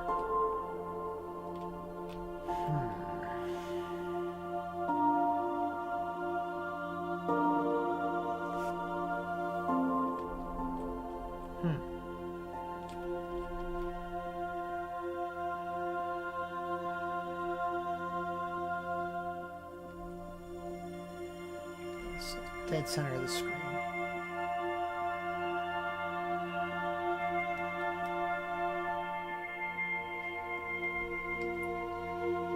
What if I keep walking forward when I'm looking at white walls?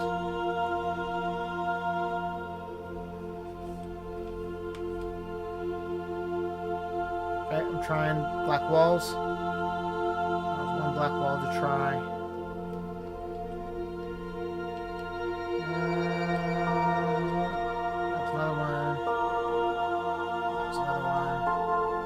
Oh! It was the white walls I had to walk through. Because of course. Oh, but now there's something on the outside of these white walls.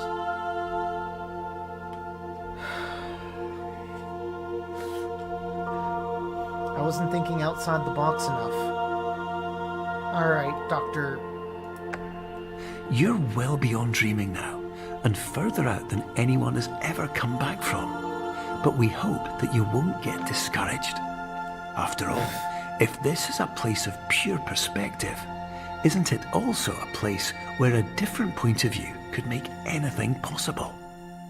Isn't that why you came here? Okay. We take our chess pieces.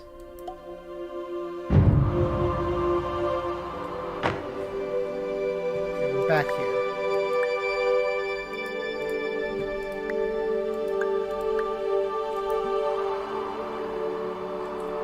Okay. Chess piece. On that. Can I stand on this one? Nope. Can't stand on that one. Can I stand on...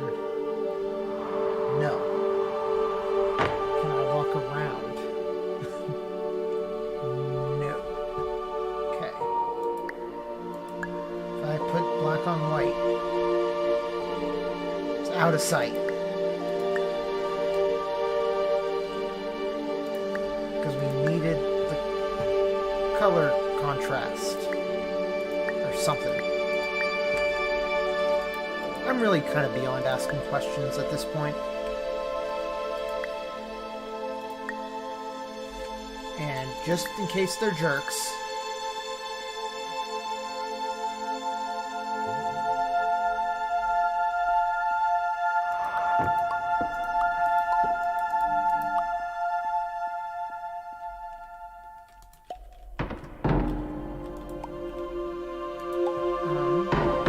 okay, I can't walk through there.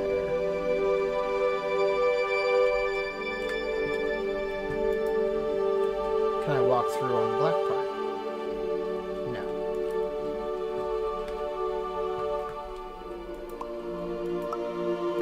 I can put...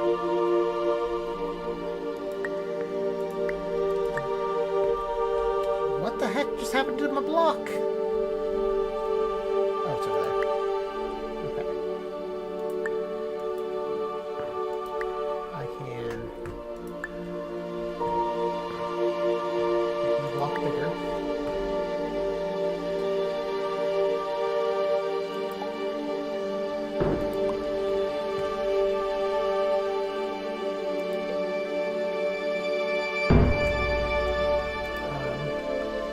Not 100% sure what... Just gonna... Where'd he go? Oh, I was in it. Can I go through that wall? Nope. Can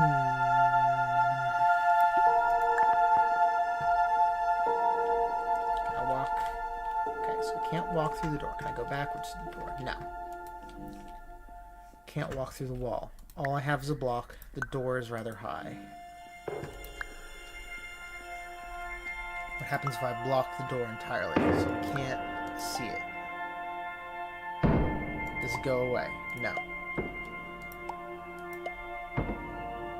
It's too tall for us to jump on.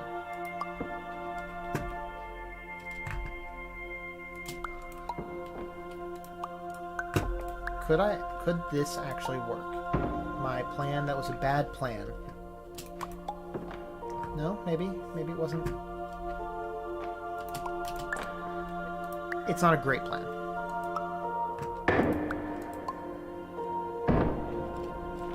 But if I can... And I jumped off it. Okay. And I jumped off it again. And it's too tall now. Whoa, I don't know what I just did there. Would have been cool if I had launched myself through the door, though.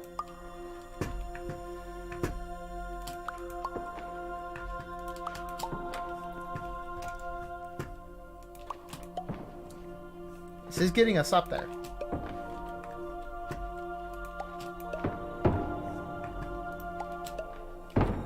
But I think it is decidedly not intended.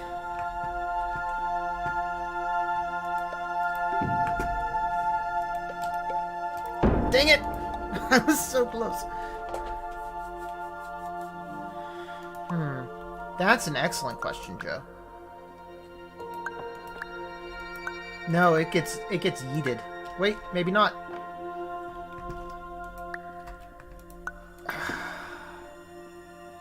Joe, there's some times that you're quite good with these puzzle things.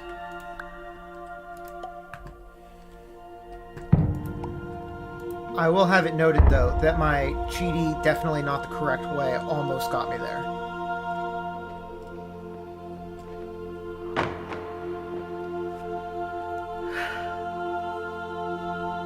What fresh hell is this?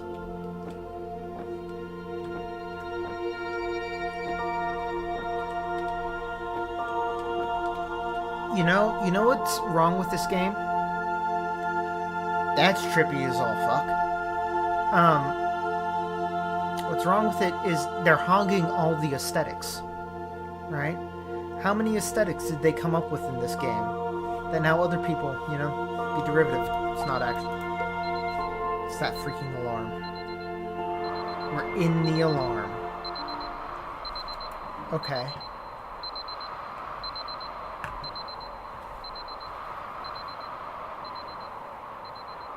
That's not what I thought we were in. You are correct. That way did have cheese.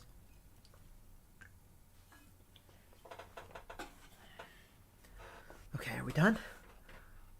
We have a normal loading screen.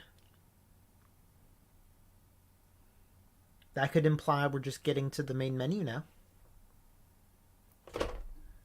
Fingers crossed.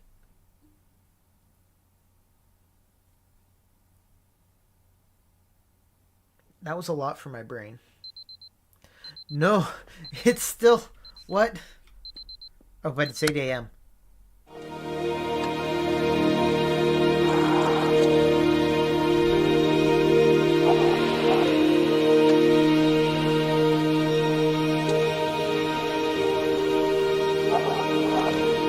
Hello, my name is Dr. Glenn Pierce, and by now you may have realised that all of this has happened exactly the way it was supposed to.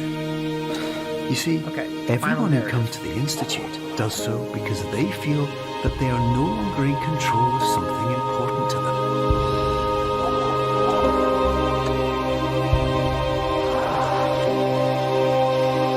Guys, the music's getting a little loud.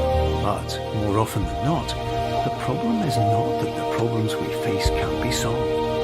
The problem is that we become so afraid of failure that we refuse to see our problems from a new perspective. And so, we do the same things again and again and again. Hey, that solved some of your course, problems. we find exactly the failure we were looking for.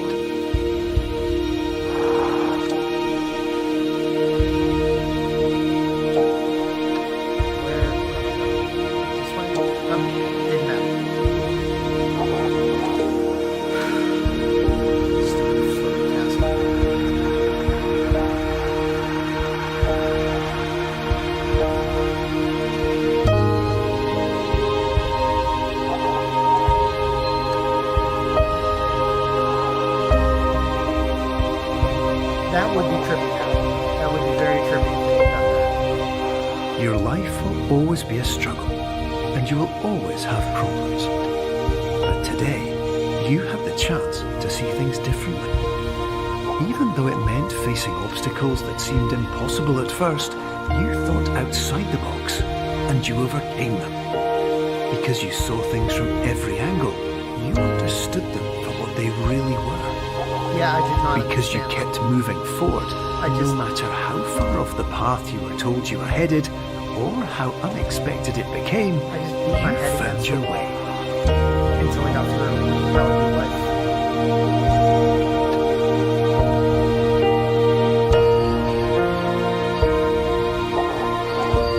That swelling music is really quite loud. I don't know if it's as loud for you guys as it is in my ears.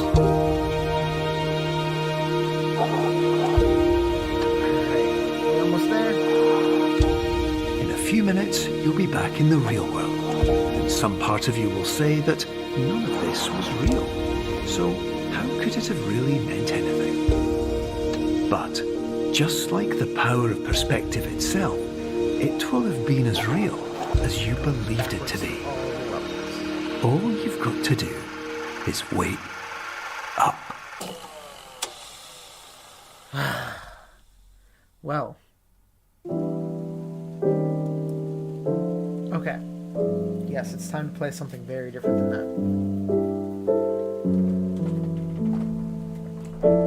Time for something very different. I don't even want to know what multiplayer levels in that would be like. Although I do kind of want to know. But I don't want to know. It sounds terrible. Now, as I promised... Is it still hidden? Oops, still hidden. As promised for Rachel, and I think this is going to be nice. Otherwise, once it finally comes up, love thyself, a Horatio story. Okay. So to catch you guys up on what this is, this, let's go full screen, and let's just smidge everything down a bit. So in the Endless Space strategy games, one of the factions is the Horatio, where a trillionaire named Horatio gonna eat dinner if you're gonna play Horatio game.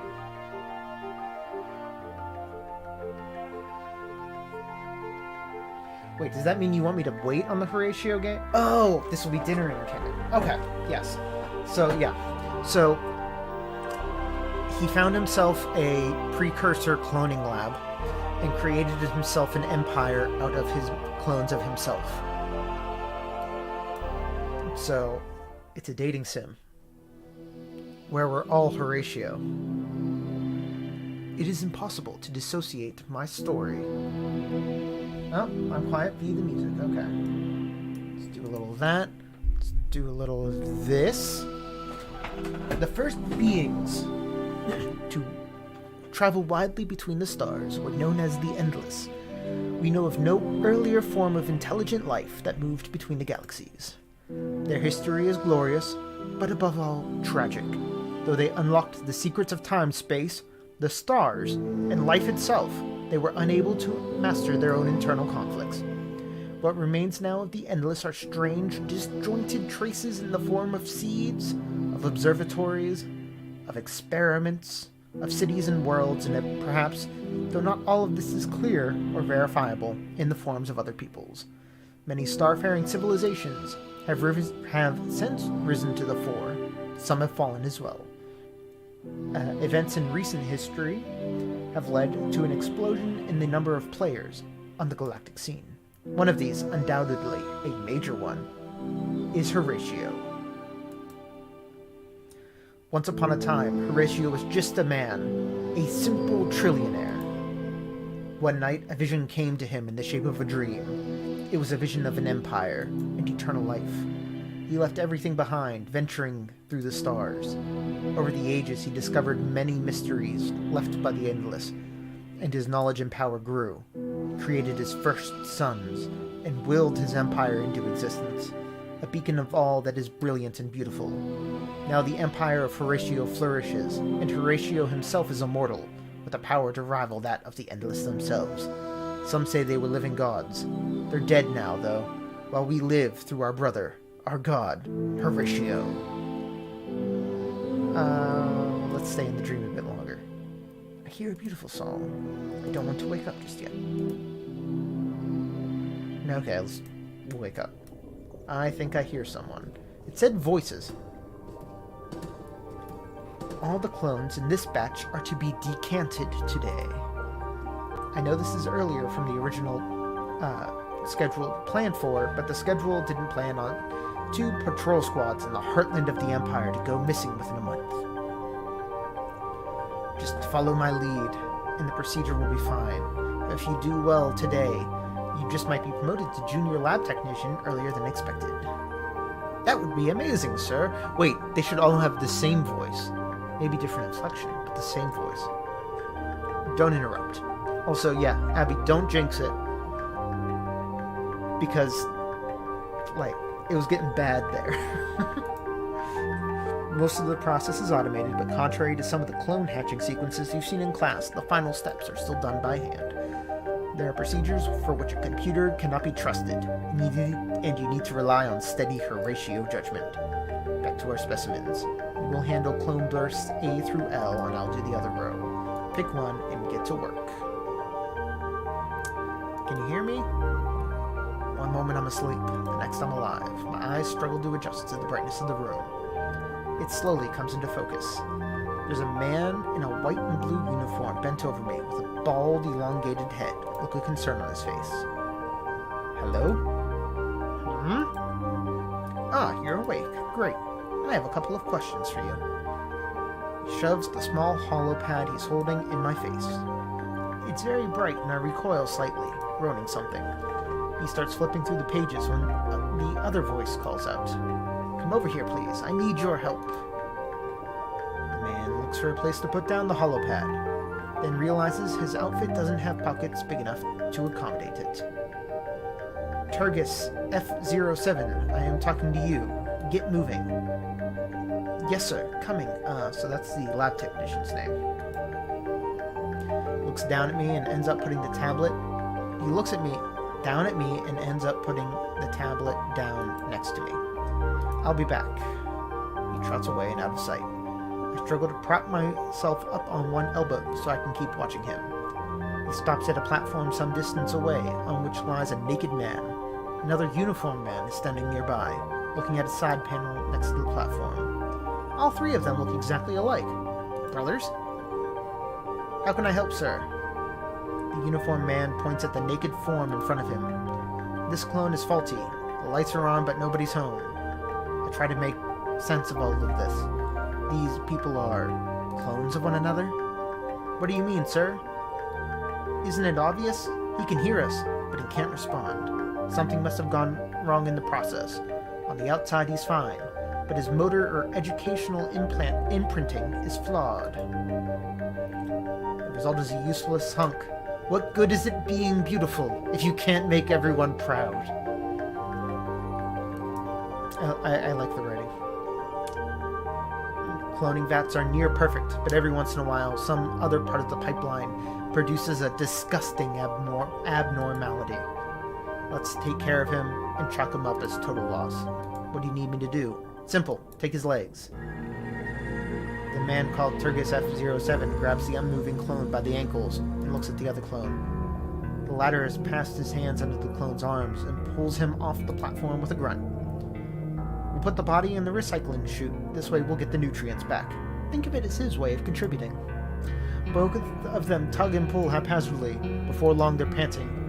We can't afford to show weakness at this time. Or ever.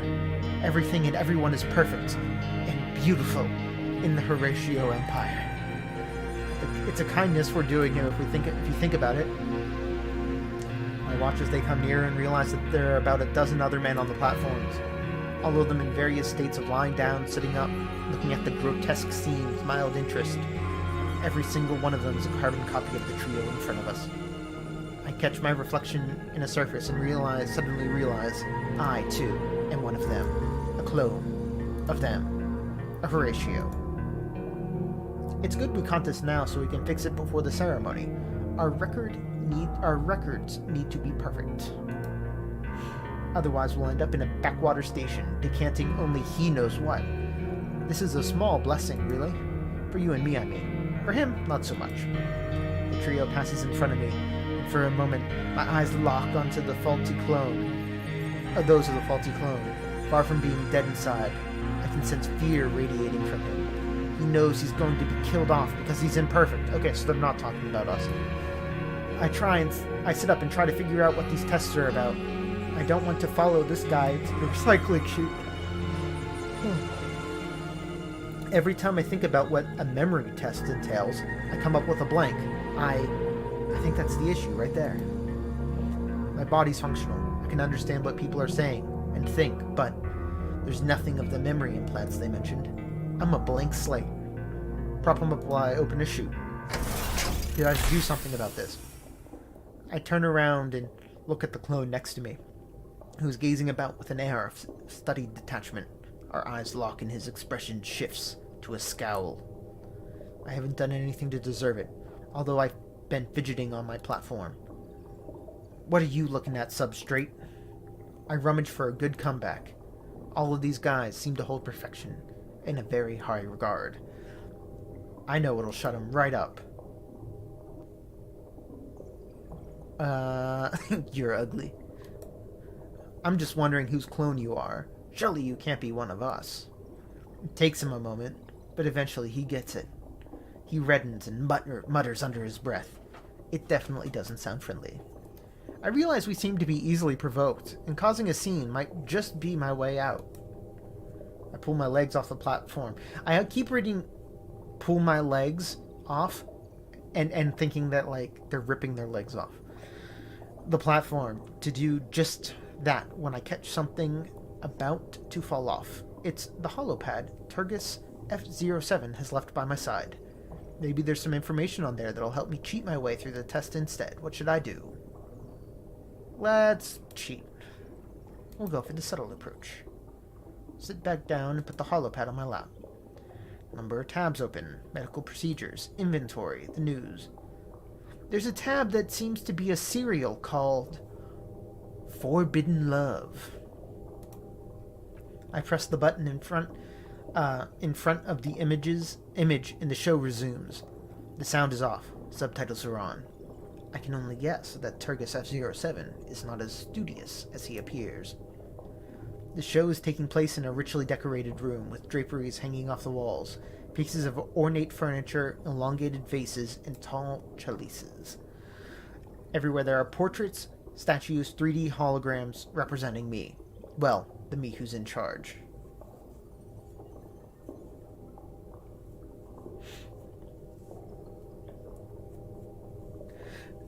Good night, Joe. Have a good one.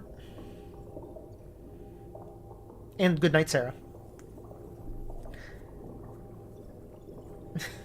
Please beating you as usual. Everywhere, portraits, statues, 3D holograms representing me. Well, the me who's in charge. We seem really into ourselves. Right on cue, there's another me on screen. He's arguing about something with someone we can't see. Two other Horatios come into view, one dressed as a soldier, the other in civilian clothes. The soldier is demanding a rebellion on a distant colony be met with force, while civilian is offering a more measured approach, presenting it as magnanimous. The argument goes back and forth for a bit, with the main me, who they call Prime, eventually making the call. He'll be magnanimous and offer the rebels a chance to redeem themselves. Soldier stomps off while the other guy sticks around and shuffles closer to him. They share a quick embrace before he slinks off. I fast forward a bit. Soldier comes back in the next scene in some sort of parlor.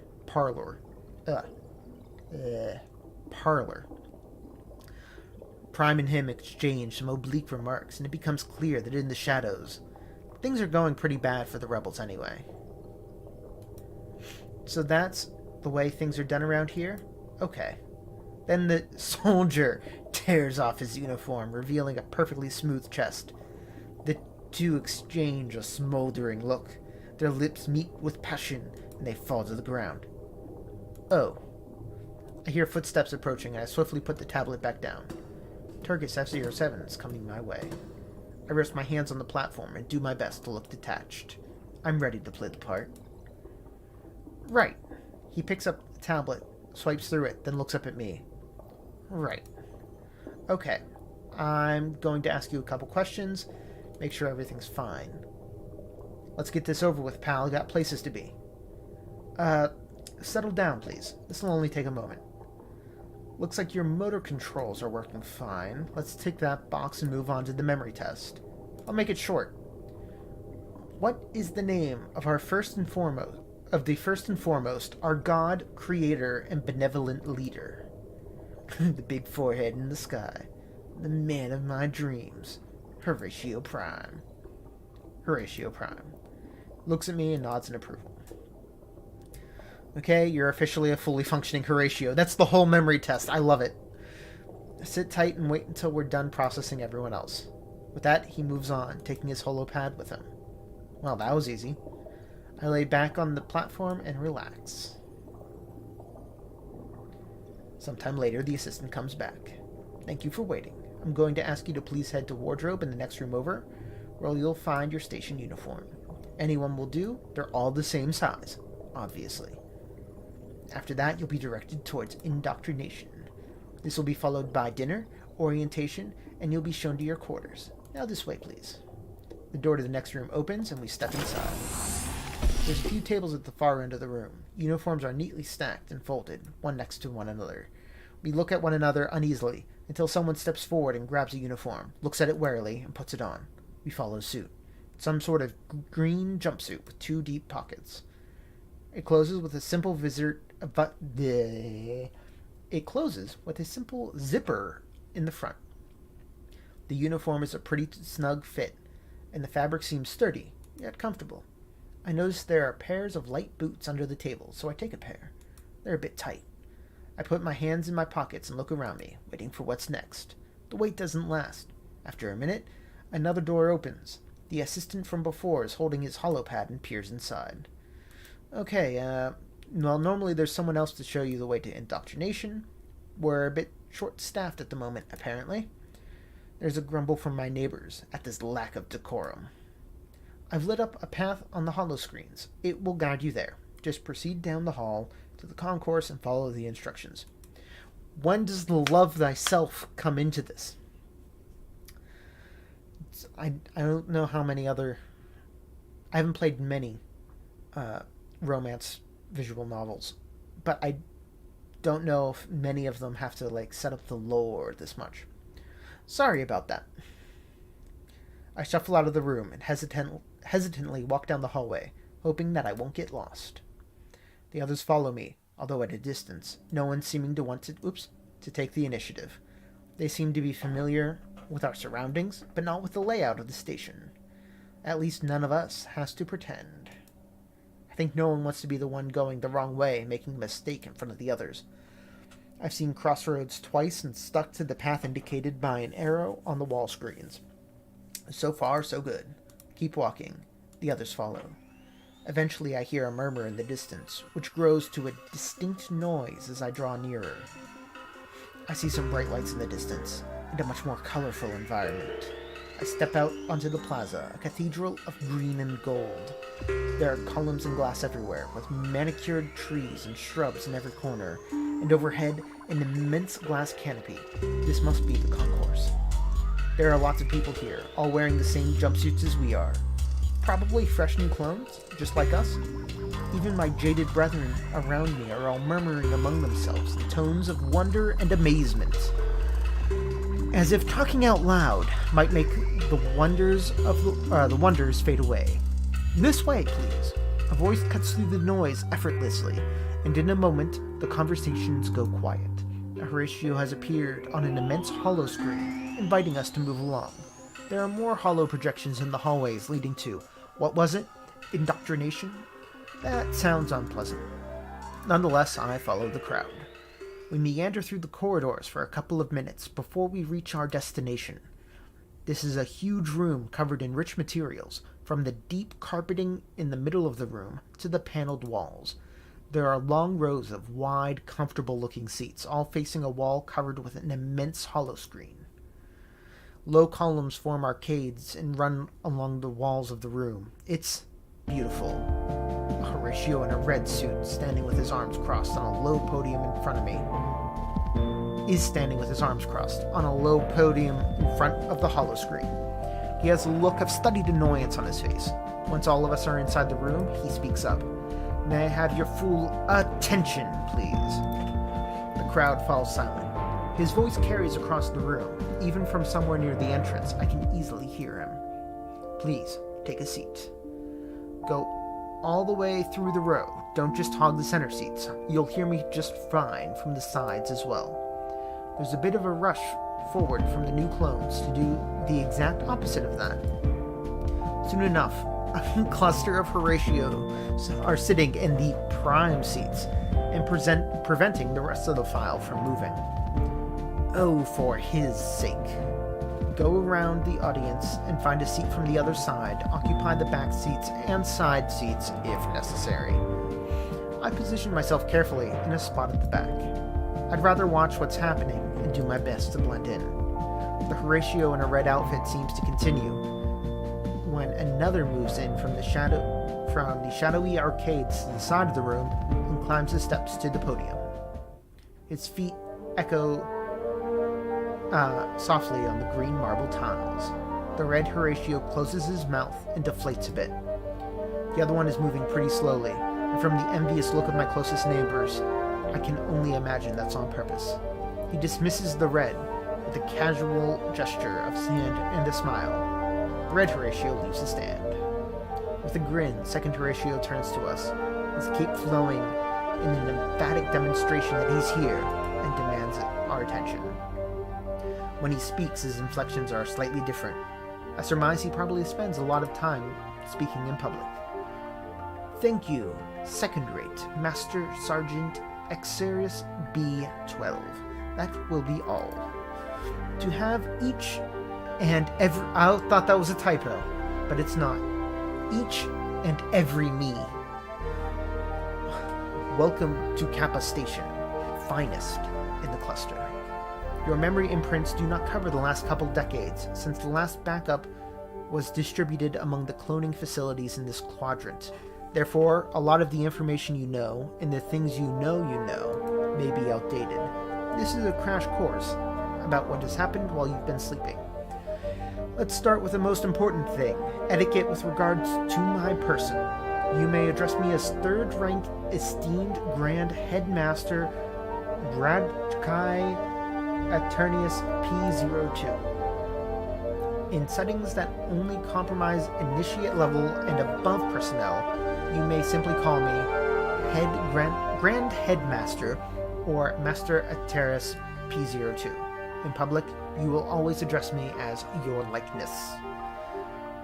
Your Likeness. I love the attention to detail on these. Provided that honorifics have been properly given and received, in a small setting, you may subsequently call me Sir.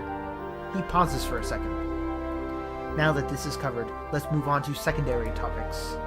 First, your own identity. It is with great pleasure I deem you all initiates. More specifically, you will be first level initiate Megrez, since this is the facility of your origin, and then your chosen name, along with your decanting birth and batch number. You are batch 21 of this administration. There's a holopad on your desk. You may now use it to approve your suggested name, or pick another one. I look at the holopad resting atop my desk. The screen reads, First Level Initiate Megara's Placeholder F21. Do I really want to be called by that name? I guess Placeholdus F21 is my name now. Yeah. Placeholdus is hilarious. First Level Initiate Megara's Placeholdus F21. I look at my reflection in the glass panel of the holoscreen. Yep, that looks like me. Placeholdus F21 for short. Plus, by picking the default option, I'm sure I won't stick out from the crowd. Ratio on stage must have some way of checking our progress, because after a moment he continues. After initiates, you need not address Category X personnel or unsightly species you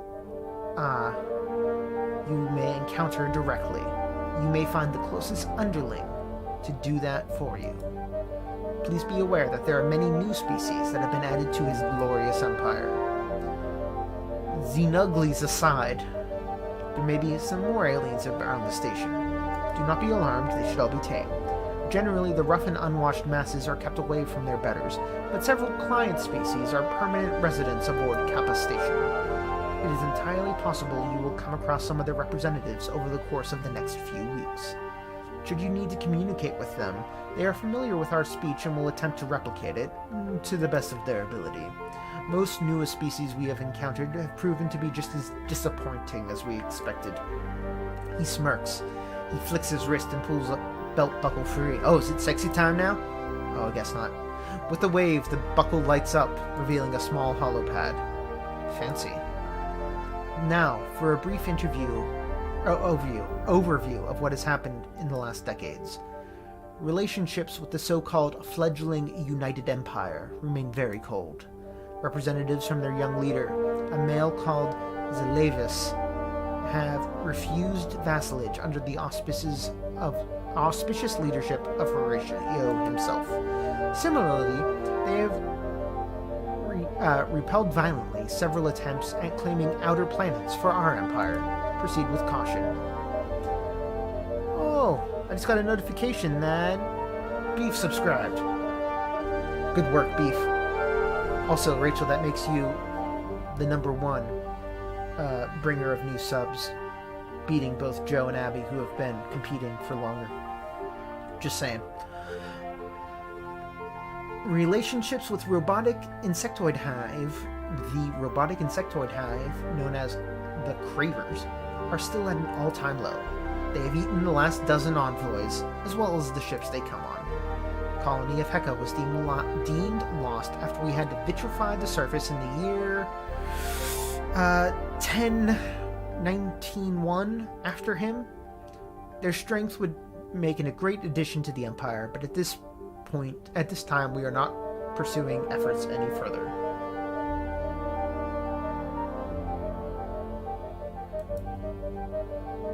Yes, green sexy headmaster. I mean, so far he's one of the few characters that's gotten named, which implies the few characters we can romance. Similarly, we are currently not on speaking terms with the Sofon Republic. The diminutive know-it-alls have recently jumped the gun and seized the system of Ingress and... Wait, this happened centuries ago. He flicks through several screens in rapid succession. All this information is completely out of date. Who messed with the geopolitics database? I am surrounded by complete idiots, I swear. Never mind this. He turns off the holo screen, sighs, then continues. I guess we will be doing this from memory. Might be a bit patchy, something that your own memories will definitely encounter too, once you start living in your body for a while. Something to do with having millennia of memories of him. Moving on, you might be wondering why so many of you are being decanted at this time, and for what purpose. This station is home to the Horatio Academy, where the best and brightest of his siblings come from all across the Empire for further education. The best of these, in turn, may get a shot at joining the other academy, led by a Vodanian male named Isander. The Vodani. Life-sucking ghouls who live in a giant space arcs and prey on defenseless souls like our brethren. Except this Isander fellow who fled from them and founded the Academy, a place that has grown into an immense power. They have knowledge and mastery of dust. Your purpose, if you end up among the chosen few, is to go there and acquire some of this knowledge and power and bring it back for the glory of his empire. Finally, why so many of you at once? Well, 2 of our exploration vessels disappeared recently. They contain the brightest minds of this generation, our best shot at getting the knowledge we're seeking. They're all gone now, and just a few short weeks before Horatio Prime himself is due to review our Academy cadets. Horatio Prime is coming to Kappa Station, and we have no cadets. Shame this would bring to me, and the whole station would be unbearable.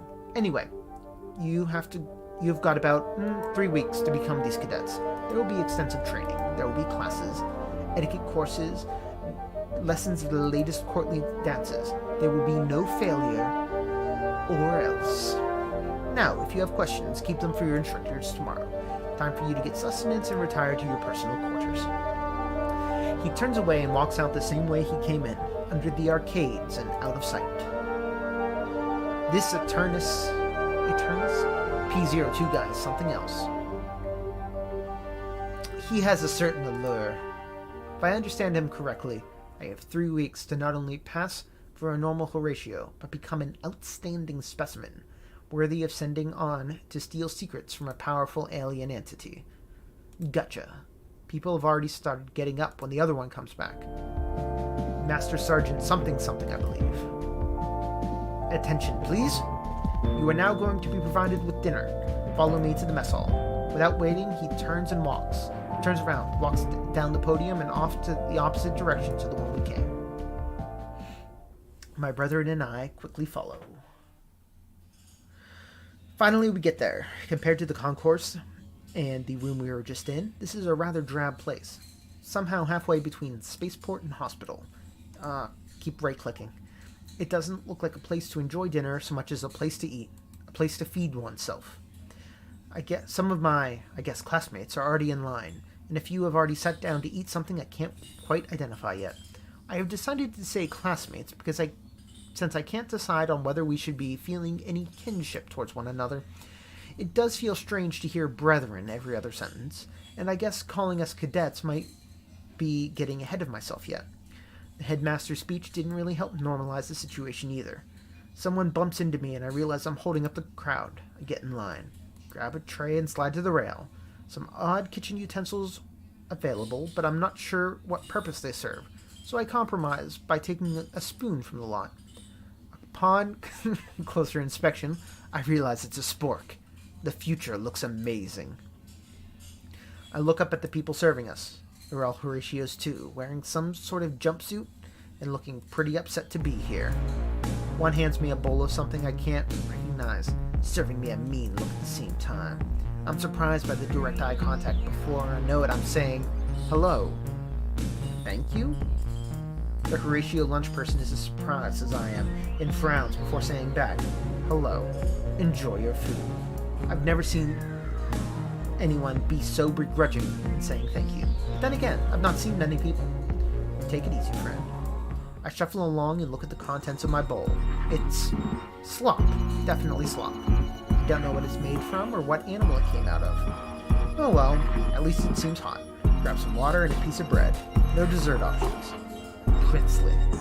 I look around for a place to sit next to someone, hoping for a bit of, well, any kind of interaction. I sit down next to a bored-looking classmate, but after a few overtures and encouraging smiles, I give up. Every me's a bit on edge, and at other tables, it looks like people are focusing on the contents of the tray. The slot proves to taste just as awful as it looks. Once I'm done pushing about the last bits of food left, I stand up and go put my tray back where I've seen the others do so. A fair bunch of people have left already. Looking at their trays, it seems like I'm not the only one for whom enjoyment of our dinner was minimal.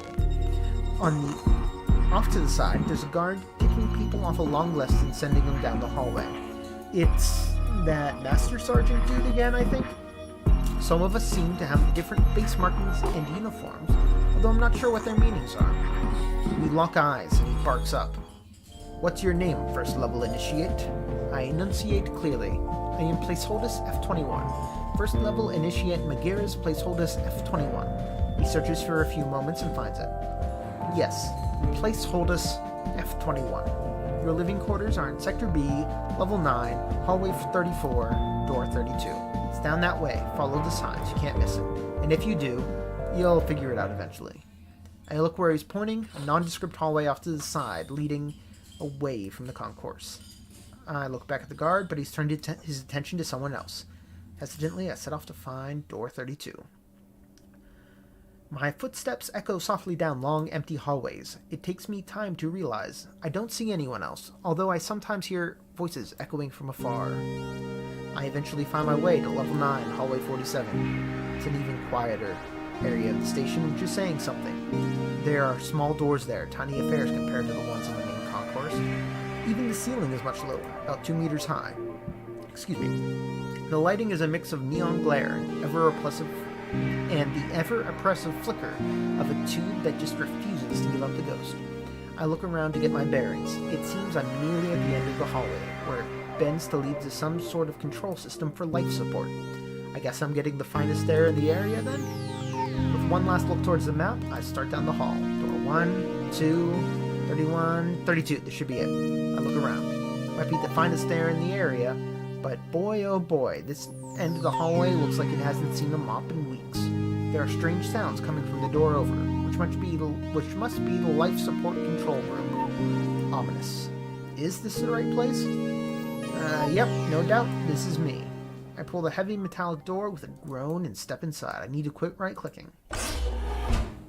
From my vantage point, I survey my new kingdom. From left to right, there's a tiny sink for my ablutions, a mirror that doubles as a hollow screen, a toilet with no lid, a closet, a narrow bunk with a blanket and a pillow, and some almost empty shelves. And we're back to the door. All in all, a cylinder about 2 by 4 meters. Cozy.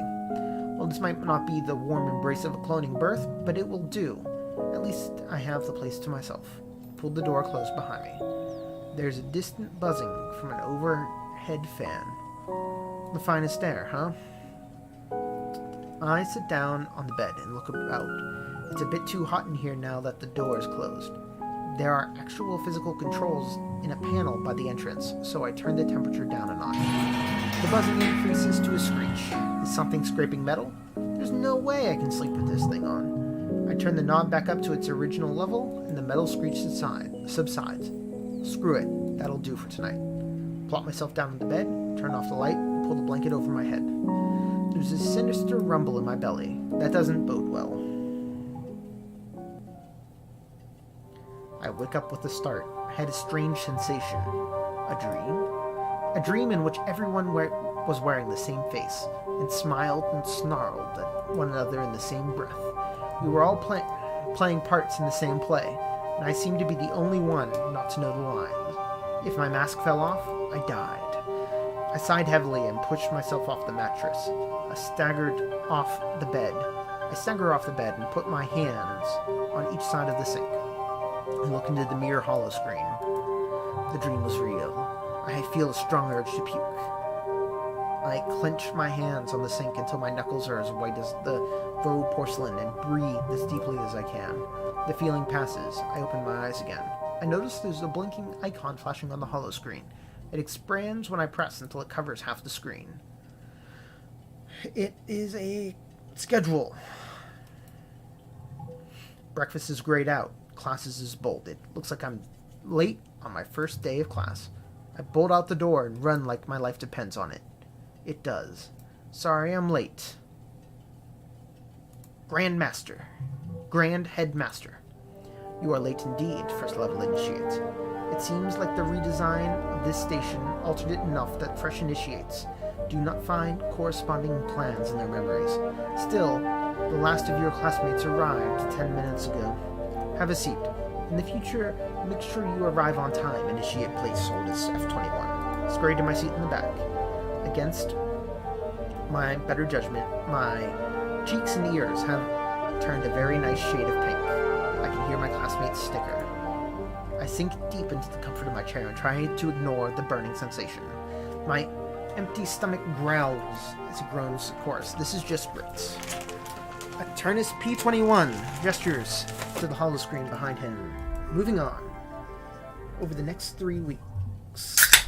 I just want to see something. Preference. See, there's a voice volume. Skip. No. Preferences, full screen, text speed, auto forward time. That would imply there's voices. I don't know. I don't get it. Over the next 3 weeks, you will undergo an accelerated program. You would better not miss a class. Subject covered will be, among others. He starts listing off subjects in rapid-fire monotone that is hard to follow. I make out a few words. History of Horatio in the last 100 years, astrocartography, egoitiation, etiquette, startup imperialism, dance, valeting, personal grooming, speechcraft, xenobiology, dealing with lessers, Horatiology, cooking, reception protocol, fencing, Horatio resources, perfumes, genomic inference, hand-to-hand combat, social hygiene, sublight navigation, logistics, glorynomics, cloning 101, personal disruption, surveillance, xenopolitics, imperial maintenance, fleet maneuvers, spacecraft care 101, aerobatics, and guns. For a start. I frown. This sure sounds like an eclectic mix. I have a feeling that simply repeating the list will take up most of the 3 weeks at our disposal. We will begin with an all-time favorite. Personal grooming. My classmates let out an appreciative ahs and nods at the subject choice. Next up is a very detailed anatomical representation of Horatio. Aturnus begins. Melodies chime off in the distance. Heads perk up and I look around. Time flies while we're having fun. I did my best to pay attention. Truly, there would be so much more to say. There is a lot more course material. We will get to some of it later, but for now it's time for you to get lunch. This afternoon you will be assigned to your first extracurricular activities. They will be assigned to you based on personal affinities. I will see you all. Pauses for dramatic effect. Tomorrow, same place, same time. Do not be late. A passing glance in my direction is all the confirmation I need. I look away with a detached air and avoid making eye contact. Back in the mess hall, and it seems the slop is back as well. I sigh. I can't tell I've had better because obviously I'm pretty sure these aren't fine foods I'm supposed to be enjoying. The faces around me are a mix of resignation and grumpiness, confirming my hunch. Ain't no one likes to grub here. I shuffle along the line with my tray. The same Horatio I saw yesterday hands me a bowl of the same slop. I sigh again. The Horatio lunch person hears it, and his expression changes. Hey, you think this is enjoyable for me? It isn't. I look at him. You wouldn't happen to have something to make this taste a little better? Anything? He considers for a moment, then snatches a little spice shaker from the counter and hands it to me. You can always sprinkle that on top. I pour a little what turns out to be a pungent red powder on top. I stop, look at my bowl, then add a little more. And a little more still. Soon, my bowl is covered in a thin red layer. The lunch person looks bemused. That should be enough, buddy. Okay, thanks. I hand the spice shaker and go find a seat.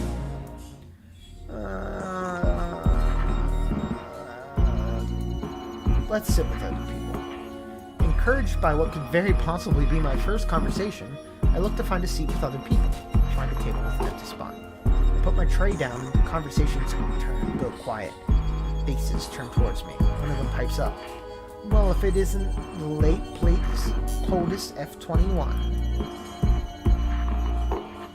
Oh, I knew Rachel was going to be into Gray Horatio. Yeah. I mean, what have the options been? Green Horatio, Science Lab Tech Horatio, Red Horatio, Gray Horatio. Gray Horatio's the bad boy. Green Horatio's the pretty one. But high maintenance. Red Horatio's the tomboy. And then, Science Horatio's a nerd. Obviously. I realize my mistake, pick up my tray, and go sit on my own. I will find no camaraderie from my classmates, now that I've been made the class dunce. I dip my spork in the bowl and give the new improved formula a taste. It's actually pretty good. There's a rich taste of, well, something or other, and it just unexpectedly warms up and explodes with flavor. I look up from my bowl, full of gratitude for the Horatio lunch person. I smile at him and give him a thumbs up. He nods at me and cocks an eyebrow. I shovel big spoonfuls of this delicious slop in my face, barely chewing on it. Then the spice hits me. My tongue suddenly becomes very, very hot. It takes me a minute to realize what's happening. By the time I do, my mouth is fully engulfed in what feels like fire. I'm doing my best to choke on my food quietly, fighting back tears. Horatio behind the counter is laughing heartily. He did it on purpose. Let's ignore him, because we don't want to mess up our chances. It's not too difficult. My eyes are blurry with tears.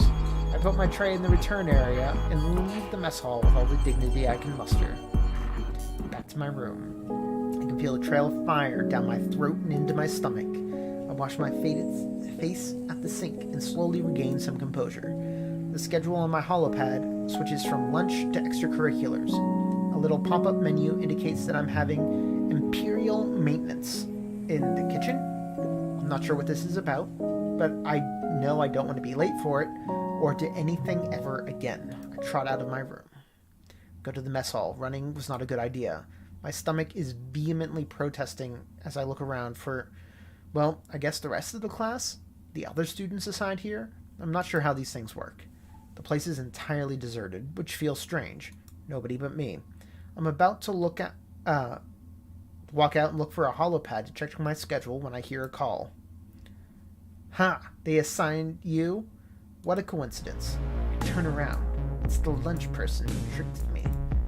He's waving me over from behind the counter. Come over here. Imperial maintenance, huh? You must have imperially pissed someone off. I get around to the counter and into the kitchen. This place is a mess. Come on, we were late one day. We already get sent here. I stand in front of him, my face in carefully composed mask. The fact that my food is still churning in my stomach doesn't help me. I feel queasy. Come on, don't be like that. It was a harmless prank.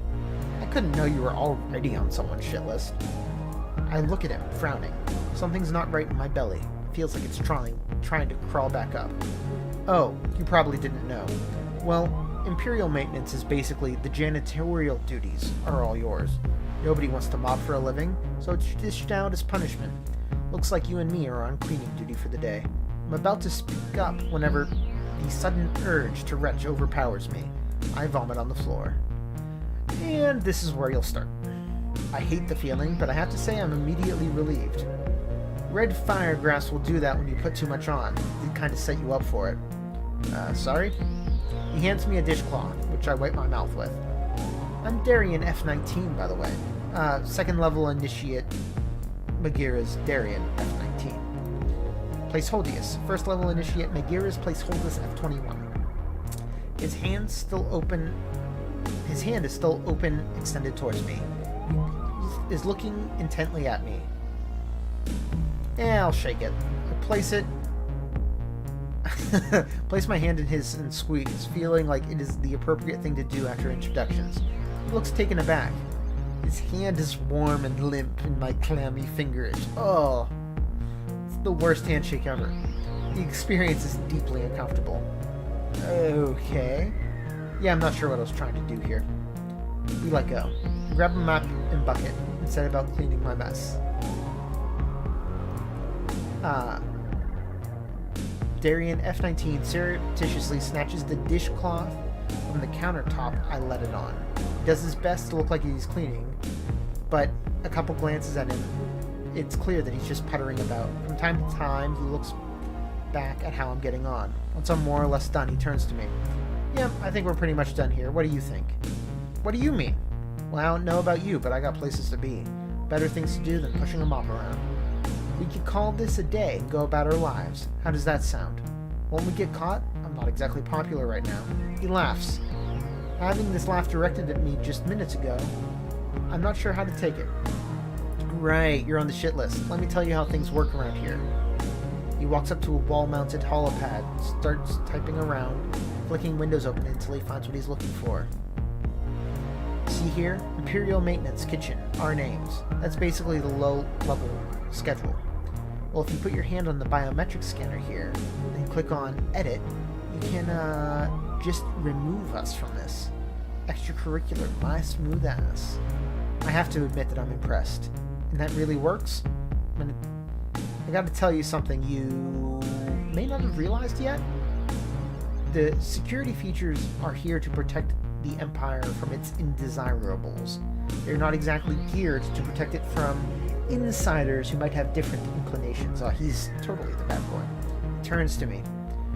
So what do you say? Are we done here? I consider my options. I want to be in his good books, so yeah, we're done here. You know what? I'm not sure what I'm supposed to be learning here, but you said it. I'm not going to stay here and push him up around. Right on. He pushes a few buttons on the holopad, and moments later, he turns back to me. Our work here is done. Let's go. He moves to leave, and I follow. I notice he's still carrying dishcloth with him, which I find pretty gross. This should buy us a couple hours. No one will check on us because, he leans in conspiratorially, they all think they've got better things to do too. We exit the same way we came in, through the mess hall. Darian 19 is walking a couple steps ahead of me. Seeing as I personally don't have any destination in mind, I'm tagging along. He notices, stops, and turns around. Listen, friend, I've got places to go, people to be. Let's keep it casual, shall we? Oh. By the time I processed that I was being dismissed, he has rounded a corner of the hallway and disappeared. Let's go explore. We don't want to be too clingy. I decide that, well, if he's got things to do, I'll just have to find my own fun. start walking in the other direction. Aimless for sure, as I have no idea where most of these hallways lead. Nevertheless, I try to maintain the arrogant outward attitude of every me. After a few minutes of aimless wandering, my steps take me back to the concourse. Excuse me. It's almost empty compared to the first time I saw it. Still, the murmurs of distant conversation, echoing footsteps, and the light filtering from outside, all of it contributes to give the place an air of reverence. I try not to gawk as I walk around. The freely growing trees, fountains, and water pieces running with running water, all of this contributes to paint an empire, paint a picture of an empire built on boundless pride. We are, I'm pretty sure of, one small mistake away from a tragic accident here. If the glass ceiling were to shatter, boundless arrogance or endless optimism, probably a little bit of both. I hear footsteps rapidly approaching and startle as if I was caught doing something illegal. Thought crimes. Thankfully, no one can hear what's going on inside of my head. Can they? I look discreetly over my shoulder and recognize Exorus B12, the Master Sergeant guy. He's in an agitated conversation with, I think it was Turgis F07, the lab tech. I hear some of their exchange as they get closer. What do you mean you don't know where he is? I'm his instructor, same as you. I'm not here to track brothers at your convenience. If you, of all his siblings, hadn't kept piling sanctions on him to build character, he might have been more assiduous in his attendance. Exorus B12 comes to an abrupt stop, a couple meters away from me, and turns to face Turgis F07, practically shouting in his face. This is important! Well, I'm sorry I can't help you. Not only is this not my expertise, I have prior engagements. I don't get it. It's blowing up ships and shuttling Artunus P02 your worth. He was lucky to be selected for fleet maneuvers in the first place. Who wouldn't jump at the chance? Looks like he wouldn't. X's B12 stomps off down the hallway. F07 turns around in a dignified, rigid posture. He mutters in the general direction of the Master Sergeant. I'm almost late for my picnic now. Now where is the greenhouse? Ah, this way. He walks away at a leisurely pace. Fleet maneuvers? That sounds like an advanced class. It could be a way to blow things up, take the pressure off, or try to find a way to fit in, show what I'm worth. On the other hand, a picnic, what do I want to do?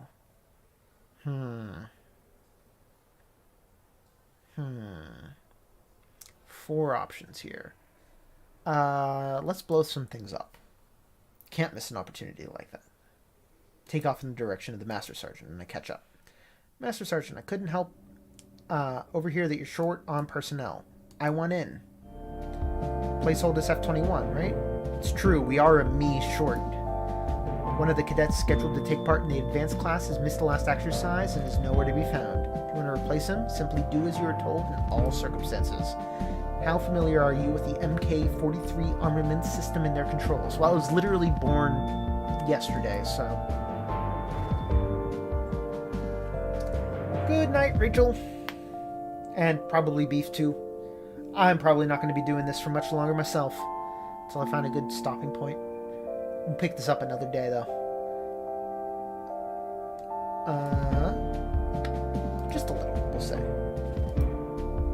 Of course, your imprinting only covers models as far as the MK-41, right? I remember having to learn that stuff, too. Well, it's nothing revolutionary compared with what you're familiar with. You'll figure it out. Starts walking again, and I follow.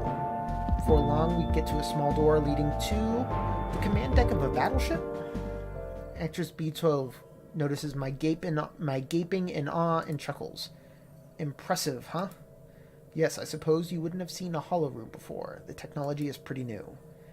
This one repurposes all manner of spaceship decks for training purposes.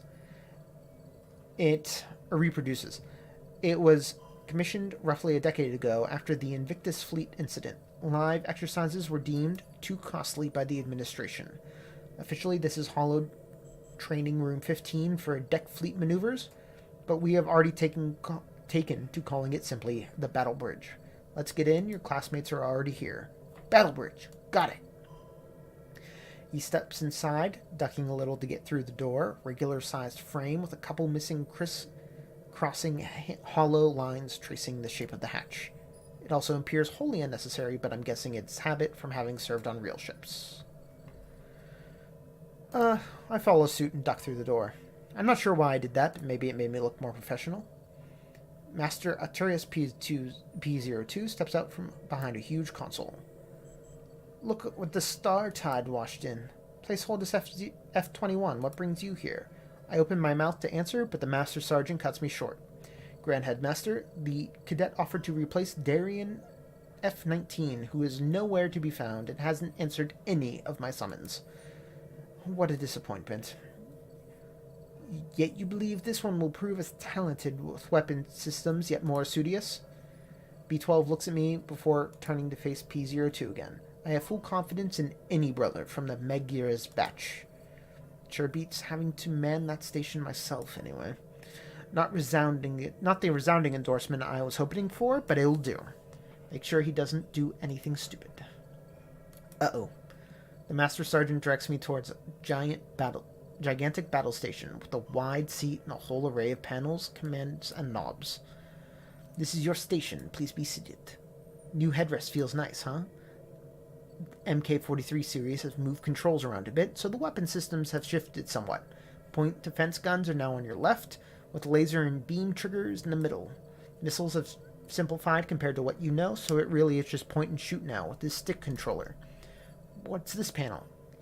This is boarding pod controls. They're not part of Doctrine right now, so you won't need to use them. Too much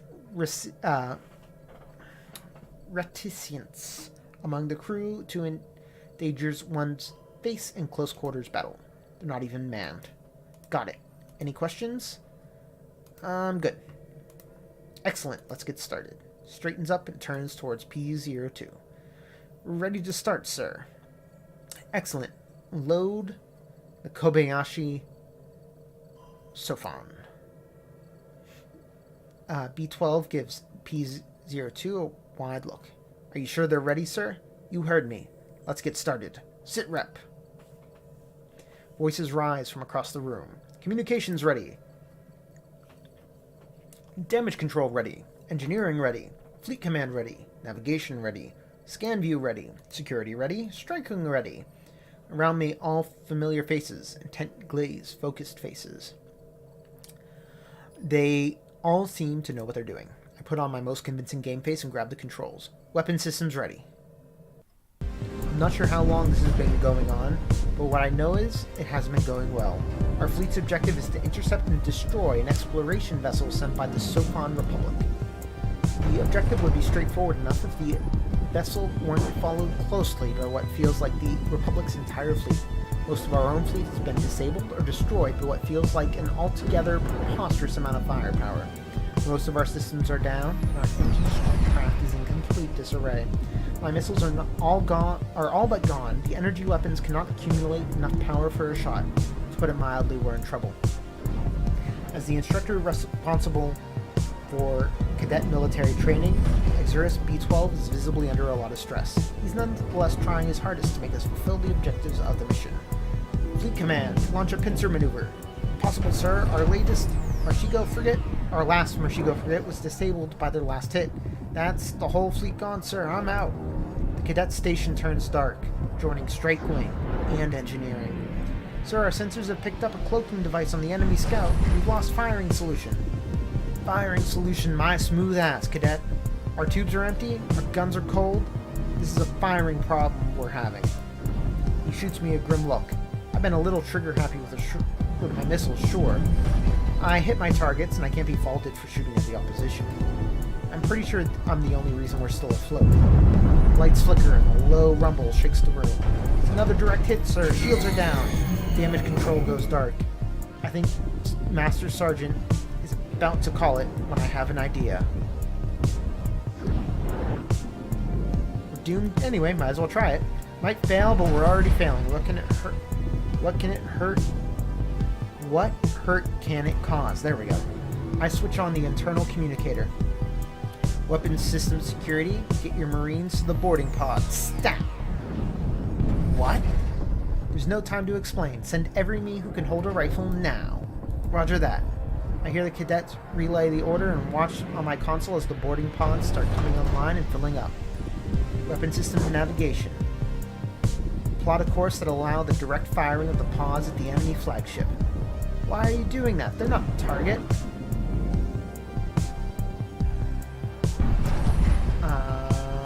We're not trying to capture their ship. B-12 backs me up. Follow his lead. Sure hope you know what you're doing. Look at me. I'm the captain now. Bearing 335, weapon system. Your firing solution is coming up. I look at my console. I have 6 boarding pods full of Marines too precious to be willing to carry a gun under normal circumstances. Now I'm about to fire them straight at the enemy carrier. I smash the launch button. Boarding pods blast off the side of the ship. I open the line to the Marines inside. Listen up, brothers. It's my understanding the troops aboard the Sophon flagship are tiny nerds that are a full 2 heads shorter than you. They cannot reach the face of even hunchbacks among your lot, so don't worry about getting them scratched. Heads up high. May his force be with you. I anxiously watch as the pods reach the point defense line of the enemy carrier. The pod explodes in a shower of sparks and another. The 4 of them get through and smash into the hull. I hear combat chatter on the comms. Marines, head to the bridge. No time for caution. Give it all you got. Go! I listen anxiously for signs of progression. Cries of dying Marines, wounded Xenuglies subside. Weapon system, this is Marine Leader. We have seized the bridge of the enemy flagship and disabled the doors. We have control of the ship, for now. Get a hold of their sensors. Can you locate the clouded scope? Cloaked scout on it. Should be clear as day to their own fleet. Aye aye, we have it on our starboard. It is attempting to escape. Get a lock on it and activate all weapon systems you can find. We're not trained to use Sophon ships, sir. Then figure it out. I cut the line and watch the screen above my head with mounting anxiety. The moment a single missile leaves the Sophon torpedo bay and cruises towards empty space. An intense explosion follows. We did it, sir! The lights have turned back on, and the stations are all lit up again. Extras B-12 has a confused smile on his face. We did it? We did it! It takes me a few seconds to remember where I am. This is just an exercise. I'm drenched in sweat nonetheless. B-12 comes to my station beaming. Congratulations, placeholders F-21. You've beaten the Kobayashi Sophon. He leans forward and adds more quietly. In all my years, I've never seen a cadet crew able to defeat it. It was conceived as a no-win scenario to test our brother's mettle in the face of certain death, or worse, possible disfigurement. He straightens up and concludes, I am very impressed. P02 appears, seemingly out of thin air. Yes, this was unorthodox, but efficient. Good work. We may make a cadet out of you yet. Anything to serve his empire, sir. I'm smiling from ear to ear, flushed with pride. I get up from my station and pretend shrugging the compliments away. I notice that my comrades in arms aren't sharing the ambient glee. I'm guessing that single-handedly pulling victory from the jaws of defeat doesn't look too good in a dog-eat-dog world. Yeah. Casual Captain Phillips reference in there, yeah. And of course the Star Trek references and stuff. We filter out of the battle bridge and I saunter back home, exhausted but all in all pretty happy with my day. Alright. Never been happier to see my bed, dive face first in, and instantly fall asleep. I think next few days settle into routine, marked by classes, mundane and strange alike. I think this is the time that I save this, and we will continue this another time, because I always forget how tiring this is to read continuously like that on my voice. But that was a good hour of that. 3 hours total on a stream. It's decent. Decently long.